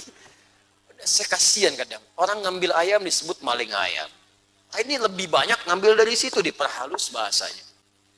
Perempuan keluyuran malam-malam, aurat dibuka, nyalain kupu-kupu malam. Laki-lakinya disebut lagi hidung belang. Hidungnya udah, katakan aja yang sesungguhnya. Nanti ditinggalkan sendiri. Ya, kembali kepada yang tadi, ibu bapak sekalian, disedekhin, ayo kerjakan apa yang bisa kita mampu kerjakan. Kata Allah, perempuan berjilbab, jilbab. Pakai jilbabnya. Ya, kerjakan ini, kerjakan. Anda yakin, lakukan. Kata Allah, jauhi riba, ya jauhi, sudah. Tinggalkan. Kalau banyak ragu, setengah-setengah ya nggak akan berhasil. Ada tahapan-tahapannya. Ya, kalau itu memengaruhi kehidupan Anda bisa sambil cari yang lain dulu. Cari sambil bertekad meninggalkan ini, setengah-setengah, lakukan. Sudah mendapatkan ini, tinggalkan. Awas, fikih itu awas. Menghukumi masalah fikih dengan bab akidah itu akan berbeda. Hati-hati, ini banyak sekarang orang menilai fikih dengan akidah yang nggak akan sama. Akidah itu udah pasti, udah usul di situ. Tapi nggak bisa hukum akidah dipakai untuk menjawab masalah fikih, nggak akan nyambung, Joni. Ya, beda. Ya, tahapannya lain di situ. Akidah tidak ada fleksibilitas, fikih ada fleksibilitas. Akidah hitam putih. Fikih itu masih bisa, dia terbuka luas. Dalam kondisi tertentu yang haram bisa jadi halal sementara. Dalam kondisi tertentu bahkan yang halal pun bisa diharam. Tapi akidah nggak bisa. Allah Tuhan kemarin, sekarang, besok sampai kapanpun. Kul huwallahu ahad gak akan berubah. Gak akan berubah. Oh, karena bab tertentu kondisi darurat Allah belum ahad dulu. Oh, tidak. Tetap kul huwallahu ahad. Satu Tuhan. Tapi kalau fikih tidak. Ibu datang ke Cina misalnya, atau nggak usah ke Cina lah, jauh-jauh di Indonesia sampai ke hutan. Ya, touring ke sana. Sampai ke dalam hutan. Tiba-tiba nyampe di sana atau sedang praktek. Ya, teman-teman kita di militer, jauh praktek. Tiba-tiba ayam nggak ada. Kambing nggak ada, kambing hutan. Tiba-tiba hewan apa yang muncul? Samping. Yang ada cuman babi. Kalau nggak dimakan babi itu, sementara hewan yang lain nggak ada, bisa mempengaruhi kepada keadaan fisik. Bisa meninggal. Sedangkan dalam maqasid syariah, ya, itu menjaga nyawa, hifdzun nafsi, itu diutamakan. Maka pada saat itulah kemudian babi menjadi halal untuk dikonsumsi. Jadi boleh kemudian makan daging babi.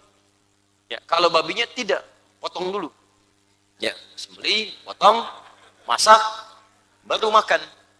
Itu pun tidak dinikmati, hanya untuk menutup rasa lapar saja. Sambil mencari lagi yang halal.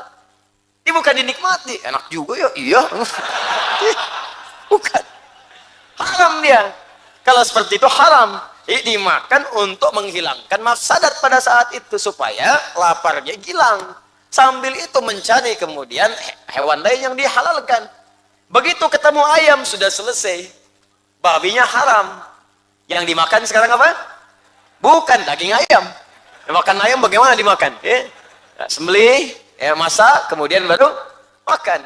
Nah, itu sifatnya. Jadi bagaimana yang haram bisa halal? Yang halal bisa haram. Pernikahan itu halal. Tapi kalau calonnya berpotensi menyakiti pasangannya atau mencegah dia taat kepada Allah. Calon nyuruh buka jilbab. Belum apa-apa udah nyuruh buka jilbab. Calon udah mengatakan, nggak usahlah nanti sholatnya yang fardu aja sama aku mah tahajud. Gak usah dipikirin, tahajud kan buat dapat harta yang nyaman. Aku sudah kaya kok, jangan takut. Bisa. Yang seperti itu haram kemudian menjadikan pendamping dalam kehidupan. Ya, ingat dunia itu sementara, akhirat yang abadi. Jadi dalam kondisi tertentu, ingat baik-baik, sedekhin dia mengeluarkan sebuah hukum, yakini, amalkan. Gak usah ragu. Tapi buat tangga-tangga itu, jangan sampai nggak paham hukum dikerjakan, bahaya. Saya harus tinggalkan riba. Begitu ditinggalkan, belum siap dengan pondasi yang lainnya, hancur keadaannya. Ya, tapi tetap komitmen meninggalkan itu mesti ada, dibuat tahapan-tahapan. Kalau sudah mampu tinggalkan, tinggalkan. Selesai tinggalkan, ambil yang lain. Yakin. Yakin. Seyakin engkau saat membuat putusan lamaran dan pernikahan itu. Catat. Ya. Paham sampai sini? Siapa yang mau jadi sedekhin? Kalau mau jadi sedekhin, mulai sekarang amalkan semua ketentuan Allah. Kata Allah, tahajud itu banyak manfaatnya. Yakin? Percaya? Tahajud meningkatkan karir. Tahajud memberikan solusi. Tahajud memberikan perlindungan dari Allah. Yakin? Kalau yakin, amalkan. Siap? Kalau yakin dan diamalkan, maka berubahlah nama Anda menjadi sedekhin. Nanti tinggal tunggu perubahannya. Pasti akan Allah jawab dengan janjinya. Ada perempuan di Amerika, kata Allah berjilbab, dia berjilbab. Kata Allah tahajud, dia tahajud. Sekali dia jalan di sebuah tempat, masuk kemudian ke sebuah wilayah, setugang tertentu. Di malam hari ada beberapa pemuda sedang menunggu, dan dia tahu pemuda itu pasti punya hal niat yang buruk kepadanya. Apa yang dia lakukan? Dia yakin dengan Allah dan bertawasul dengan amalannya. Ya, itu rumus di Quran surah kelima ayat 35. Boleh tawasul dengan amal soleh. Ya ayyuhalladzina amanu taqullaha wabtaghu ilaihil wasilah. Hai orang beriman, tingkatkan takwamu kepada Allah dan bertawassullah dengan takwa dan amal soleh. Maka dia bertawasul dengan amalannya, dia kuatkan niatnya kepada Allah dengan perlindungannya, dia yakin betul karena dia sedang mengamalkan apa yang telah Allah perintahkan dan dia sedang menagih apa yang Allah janjikan. Maka tiba-tiba lewat situ, aman aja jalan. Besoknya dia baca berita, di TV muncul, di koran kemudian terbit, ada perempuan yang kemudian diperlakukan dengan tidak pantas. Begitu dilihat, lokasinya kok sama. Dan kejadiannya berlangsung beberapa menit setelah dia lewat. Maka feeling perempuan ini mengatakan, ini nggak akan jauh dari orang-orang itu, laki-laki itu. Maka dia datangi kepolisian setempat.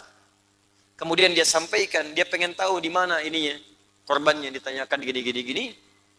Terus kemudian dia sampaikan, apa yang kamu ketahui informasinya? Ya. Yang saya ketahui begini, ditanyakan, betul, lokasinya di mana? Betul. Peristiwanya kapan? Betul, diberikanlah info. Ciri-cirinya bagaimana? Disampaikan ciri-cirinya. Si perempuan tadi menguatkan. Begitu kemudian sudah dilihat, sketsanya muncul, dicari orang itu, ditemukan. Ternyata benar mengakui perbuatannya. Yang paling menarik, perhatikan kata-katanya. Karena penasaran, si perempuan muslimah yang berjilbab tadi datang mengatakan, kamu kan tahu, sebelum perempuan tadi lewat, kan saya yang lewat duluan. Kenapa saya tidak diganggu? Kenapa saya tidak diganggu? Sementara yang setelah saya engkau perlakukan dengan cara yang tidak pantas. Apa jawab preman-preman tadi? Mereka mengatakan, bagaimana kami bisa mengganggu? Di samping kamu itu kanan kiri ada bodyguard yang badannya besar-besar. Wa ma ramaita idh ramaita walakinnallaha rama. Ya, bukan kau yang melempar, tapi Allah yang memberikan perlindungan. Tsumastaqamu tatanazzalu alaihimul malaika alla takhafu wala tahzanu wa abshiru bil jannati allati kuntum tu'adun. Orang-orang yang beriman, istiqomah dengan keimanannya, mengamalkan apa yang Allah perintahkan, akan kami turunkan malaikat yang melindungi dia dalam aktivitasnya. Dan dijaga orang ini supaya enggak sedih, kuat. Situasi apapun tegar, kuat, siap. Dan mentalnya luar biasa indah. Siapa mereka? Siddiqin. Maka sekarang berlatih dengan amal soleh. Keluarkan amalan-amalannya, yakin dengan Allah, yakin dengan petunjuk Rasul, kerjakan dengan baik. Nanti Anda akan lihat bagaimana itu akan berubah diri kita dalam kehidupan. Siap insya Allah? Nah, kalau kita pun masih bertahap mengerjakan itu, maka ada pilihan yang ketiga. Ini pun istimewa. Kalau Anda kerjakan, maka Masya Allah dimuliakan oleh Allah di dunia. Wafat di kuburnya juga sama-sama dijaga dasarnya.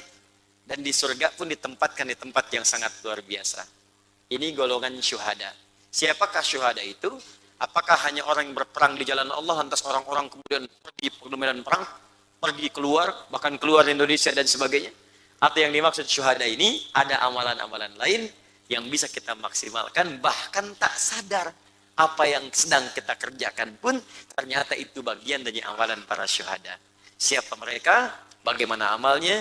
Nanti kita lihat di pertemuan berikutnya insya Allah di pekan depan.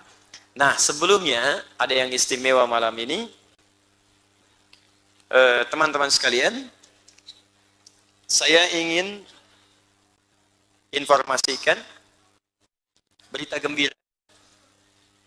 Yang pertama, alhamdulillah, dari karantina yang telah kami jalankan di periode yang kedua ini, ada teman-teman kita yang telah menyelesaikan hafalan Quran 30 juz dalam hitungan hari.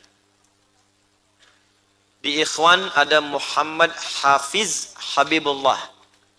Nah, boleh berdiri? Ada orangnya? Boleh, silakan. Ini 16 tahun dari Padang. Berniat menghafal Quran, datang kemari. Alhamdulillah hafal Quran dalam 15 hari. Ya. Anwar T. Lohor. Ada orangnya? Masya Allah. Ya. 26 tahun dari Makassar. Ya. Datang kemari menghafal Quran. Alhamdulillah hafal 30 juz dalam 22 hari. Anwar. Faiz Sahal. Faiz, mana Faiz? Masya Allah. 19 tahun usianya dari Bekasi. Bekasi. Alhamdulillah hafal Quran dalam 24 hari. Ya. Ada akhwat perempuan. Nggak usah nengok, orangnya nggak ada di sini. Nggak ada. Ya, memang sengaja disimpan ya, supaya tidak ada wajah-wajah di depan ini. Ya. Akhwat baru 19 tahun dari Bandar Lampung. Alhamdulillah hafal Quran dalam 18 hari. 30 juz. Nisrina Ghasni Fatur Rahman, akhwat 12 tahun dari Serang, hafal Quran dalam 20 hari. Ya, alhamdulillah malam ini spesial, kita juga dikunjungi oleh Bapak dan Rem. Ya, mohon izin dan bisa bersama di sini.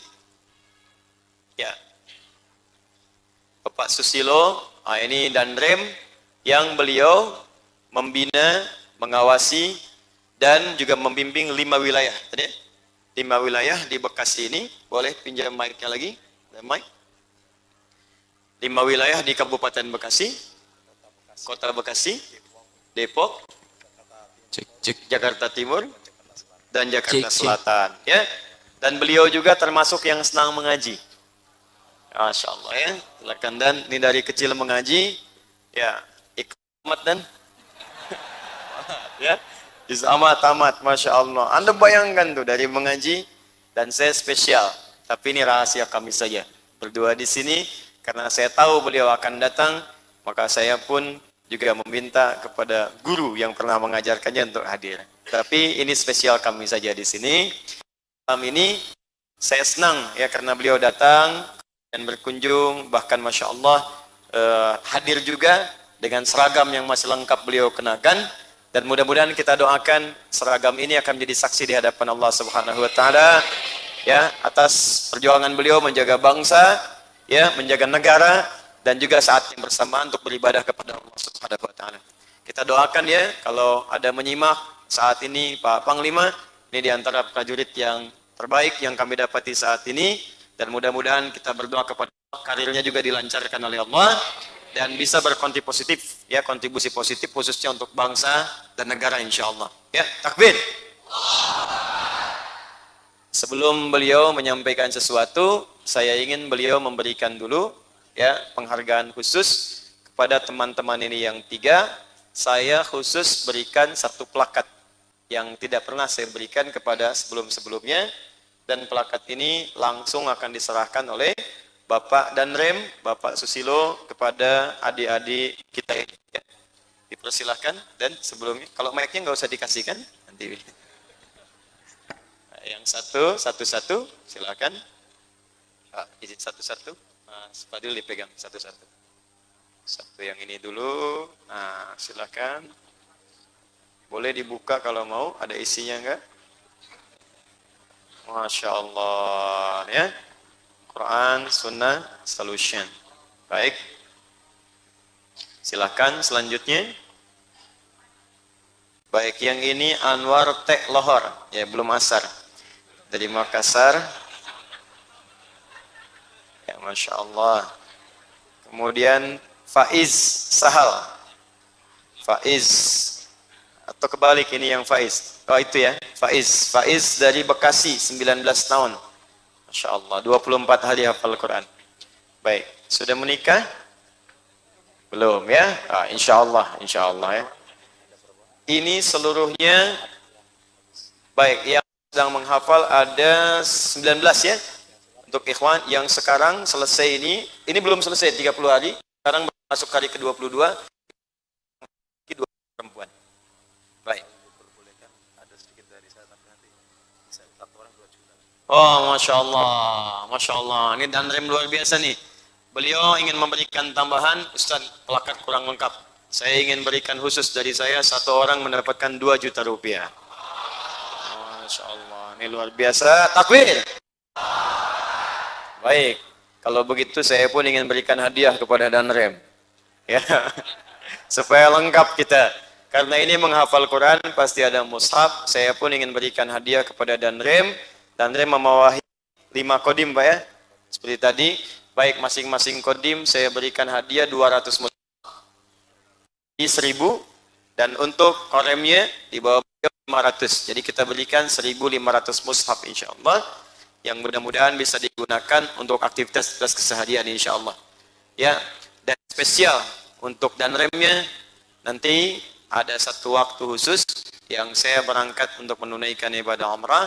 Insyaallah saya berikan spesial untuk Danrem dan istrinya bersama guru ngajinya. Insyaallah kita akan berangkat sama-sama menunaikan ibadah umrah.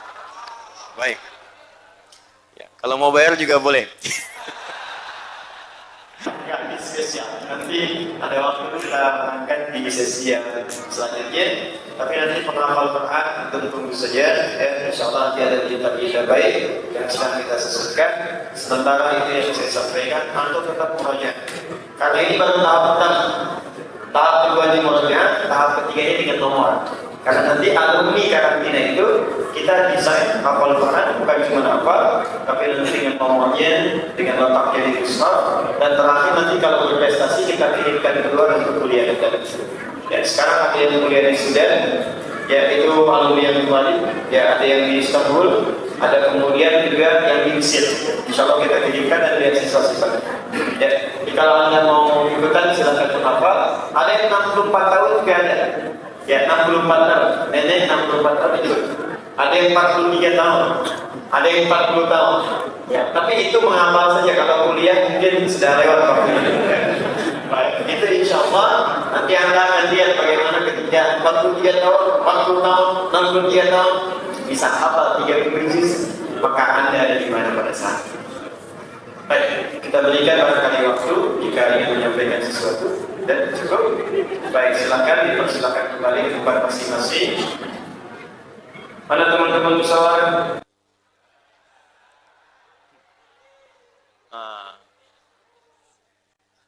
Ini lagi musyawarah di belakang. Ada teman-teman? Mana orangnya? Musyawarah. Ari, Dimas, Studeng.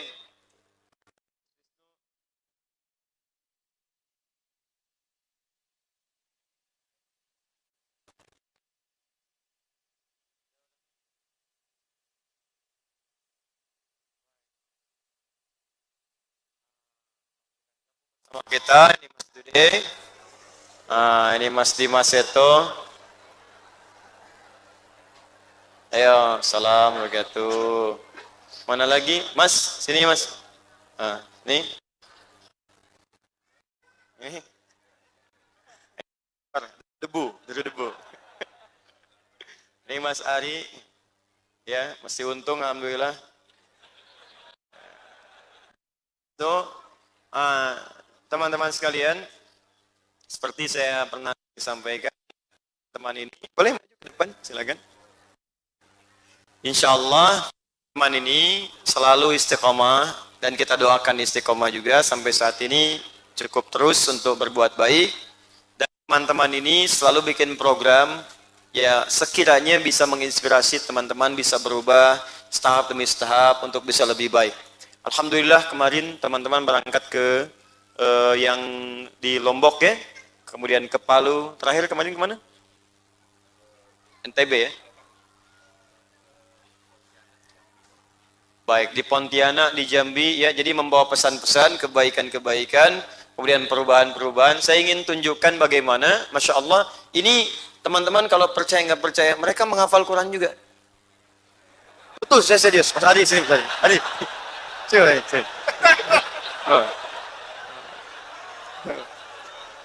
Ini begini, ini menghafal Quran, ya kan? Oh iya. Bahkan keinginan berubahnya dituliskan di kaosnya. Hijrah. Ya, dan Masya Allah, saya tidak menduga gitu. Ya, saya kira yang dihafalkan itu mungkin juz amma atau Al-Mulk. Nggak percaya, saya tes nih. Ini kita nggak pernah janjian. Ya.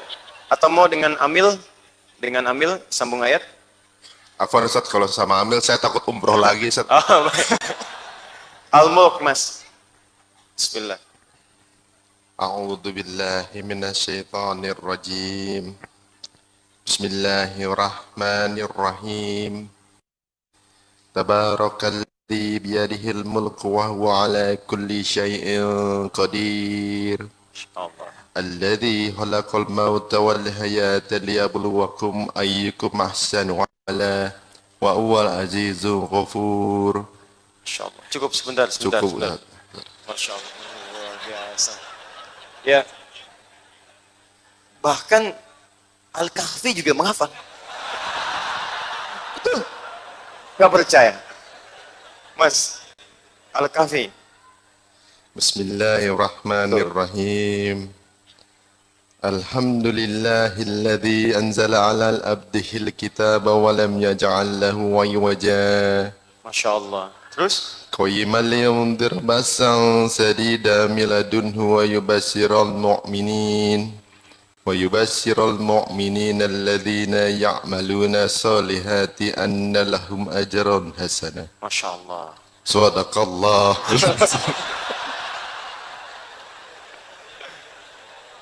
Bukan hanya Al-Kahfi, Toha. Toha, Anda bayangkan, belum hafal. Tapi mencoba untuk menghafal. Toha. Bismillahirrahmanirrahim. Masya Allah. Toha. Sadaqallahul azim. Apa saya bilang? Saya hanya ingin katakan begini, ini teman-teman, Mas Dude boleh gabung, Mas Dimas, Mas Wisnu. Mereka pun menghafal Quran. Saya punya program dengan teman-teman ini. Jadi yang musyawarah, belajar, menghafal. Saya gini, maaf ya, artis, public figure, menghafal Quran. Bahkan sekarang di militer, di tentara, di polisi, yang hafal Quran, khusus. Sekarang ada nenek menghafal Quran. Ada anak kecil menghafal Quran. Guru menghafal Quran. Pedagang menghafal Quran. Ada pedagang, pebisnis cuti dulu. Kemarin di Lampung, Bu, Pak, dari nol, kepala cabang salah satu bank di Indonesia, minta cuti buat ngafalin Quran. Saya mau katakan, kalau Anda nggak mulai sekarang, Anda tertinggal. Karena semua sekarang berlomba untuk mendekat pada Al-Quran. Maka saya katakan pada Anda, apa yang kita pelajari, hafalkan setiap ayatnya. Allah tidak menuntut kita hafal 30 juz. Tapi meminta kita untuk mencintai Al-Quran. Hafalkan semampu kita walaupun 1-2 ayat. Mudah-mudahan saat wafat itu mungkin kita sedang mengamalkan atau membacakan ayat Quran yang kita hafalkan itu. Maka berbahagialah Anda, status Anda akan naik seketika menjadi ahli Al-Quran. Ya, sekira itu yang saya sampaikan dan kita doakan teman-teman ini istiqomah, kita dukung kegiatan-kegiatannya dan mudah-mudahan dilancarkan oleh Allah Subhanahu wa taala. Mungkin nanti kita bisa kolaborasi dengan TNI, kita bisa bikin ya gerakan yang lebih baik untuk bangsa dan negara. Karena ini teman-teman juga mencintai bangsa, cintai negara dan punya program bagaimana kemudian membuat bangsa kita lebih baik dengan program-program yang terkait dengan sosial ya, ada bantuan, kemudian juga mengentaskan kemiskinan ya, teman-teman. Ada kampanye untuk meninggalkan sampah dan sebagainya. Ya, kita dukung sama-sama ya. Takbir. Ada yang mau sambung ayat lagi atau cukup? Baik ya, kita istirahat sebentar. Kita cukupkan.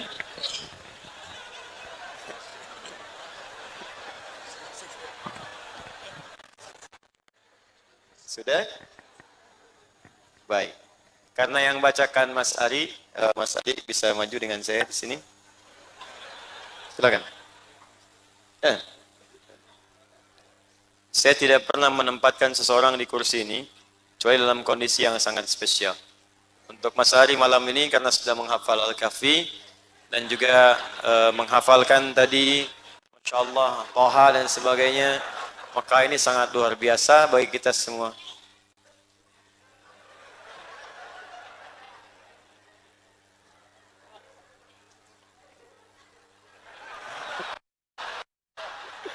Ya, kita doakan beliau istiqomah ya, dengan hijrah fest yang dikerjakan. Sari istiqomah ya, sudah. Mana? Jazakallah khair. Bismillah. Ini yang saya sampaikan. Izin kita ada satu sesi lagi untuk pekan depan. Setelah pekan depan berikutnya saya mungkin sedang berada di luar negeri, jadi kita nanti akan tersambung dari luar untuk tayangan live kita. Terakhir, pengumuman dari kami, kita sekarang sedang dalam tahap akuisisi untuk lahan Islamic Center yang sedang kita akan mulai wujudkan. Jadi teman-teman sekalian, marketnya sudah ada semuanya, sudah sempurna insya Allah, maksudnya sudah dibuat dengan jelas. Tinggal nanti begitu lahannya sudah selesai, kita akan langsung lakukan pembangunan. Dan yang pertama kita akan bangun sesuai request dari teman-teman adalah pesantren dan laboratorium Al-Quran. Ya, didoakan mudah-mudahan insya Allah mulai awal tahun depan kita akan segera bisa bangun itu. Di mana lokasi tepatnya? Ya, di daerah Jawa Barat, ya, di daerah Bandung. Tapi tempat spesifiknya saya belum beritahu sekarang. Khawatirnya nanti ya banyak spekulan-spekulan yang tidak jelas nantinya malah berpengaruh kepada keadaan kita nantinya. Ya, itu yang kedua. Yang terakhir, ingat ya, catat waktunya. Bulan depan, Desember, akan ada karantina akbar dan wisuda untuk peserta karantina yang telah hafal Quran. Di karantina akbar ini, kami akan ajarkan menghafal Quran 30 juz, tapi dilakukan di tempat masing-masing. Di rumah misalnya, di kantor dan sebagainya. Itu spesial. Itu spesial. Ya, karena itu pastikan untuk bulan depan, ya, Anda nanti kami kabari sepekan 2 pekan setelah ini tanggal tepatnya berapa, nanti kita akan cari dulu tempat yang bisa menampung karena ini Istiqlal sedang direnovasi. Ya, biasanya kami adakan di Istiqlal sampai 200-250 ribu orang itu bisa ikut. Belum ada tamu-tamu yang lain nanti. Jadi kita nanti akan coba cari tempat menyesuaikan baru diinfokan kepada teman-teman semuanya. Jadi pastikan nanti yang belum punya MZN, yang Mushaf At-Taisir, teman-teman sekalian, nanti kalau ini terbatas tinggal ada 5.000 atau berapa lagi gitu, nanti kita akan coba siapkan, mudah-mudahan ada bentuk digital atau yang lainnya bagi yang belum sampai mendapatkan itu semua. Ya, terima kasih. Semoga Allah muliakan kita semua. Allahumma taqabbal minna innaka antas samiul alim. Tub alaina innaka antat tawwabur rahim. Allahumma 'allimna ma yanfa'una wa 'allimna ya Allah ma jahilna wa wafiqna bima ta'allamna bihi lin'amala bi ya arhamar rahimin. ربنا لا تدع لنا في مقامنا هذا وفي كل مقام ذنبا إلا غفرته ولا هما إلا فرجته ولا دينا إلا قضيته ولا مريضا إلا شفيته ولا حاجة من حوائج الدنيا والآخرة فيها لك رضا وفيها لنا الصلاة إلا قضيتها يا أرحم الراحمين Rabbana atina fid dunya hasanah wa fil akhirati hasanah wa qina adzaban nar. Bifadlika subhana rabbika rabbil izzati amma yasifun wa salamun alal mursalin. Subhanakallahumma wa bihamdika asyhadu an la ilaha illa anta astaghfiruka wa natubu ilaik. Wa akhiru da'wana alhamdulillahi rabbil alamin. Itu yang seragam-seragam, ibu dari mana? Dari Jambi, Masya Allah. Pakai apa ke sini? Pesawat, Masya Allah. Ke sini langsung. Oh, luar biasa. Berapa orang, Bu? 6 orang. 26 orang. 26. Tolong panitia, ada panitia di sini? Panitia ya? Tolong disiapkan buku saya. Ya, tolong yang At-Taisir, yang juz 30 untuk ibu. Kemudian ada buku ya, nanti hubungi di bagian buku ya. Ada buku yang pengantin as-sunnah ya, ada juga yang bahagia, ada yang Idul Adha. Tolong disiapkan masing-masing satu paket. 26 ini akan menerima masing-masing satu paket nanti ya, yang ibu insya Allah bawa ke Jambi ya. Baik, mudah-mudahan ibu dimuliakan oleh Allah Subhanahu wa taala. Baik, ibu tinggal di mana, menginap di mana? Oh, mangga sebesar apa itu? Ya. Baik, mudah-mudahan lancar Bu ya, semuanya insya Allah. Dan nanti kapan-kapan saya ke Jambi dengan izin Allah Subhanahu wa taala. Assalamualaikum warahmatullahi wabarakatuh.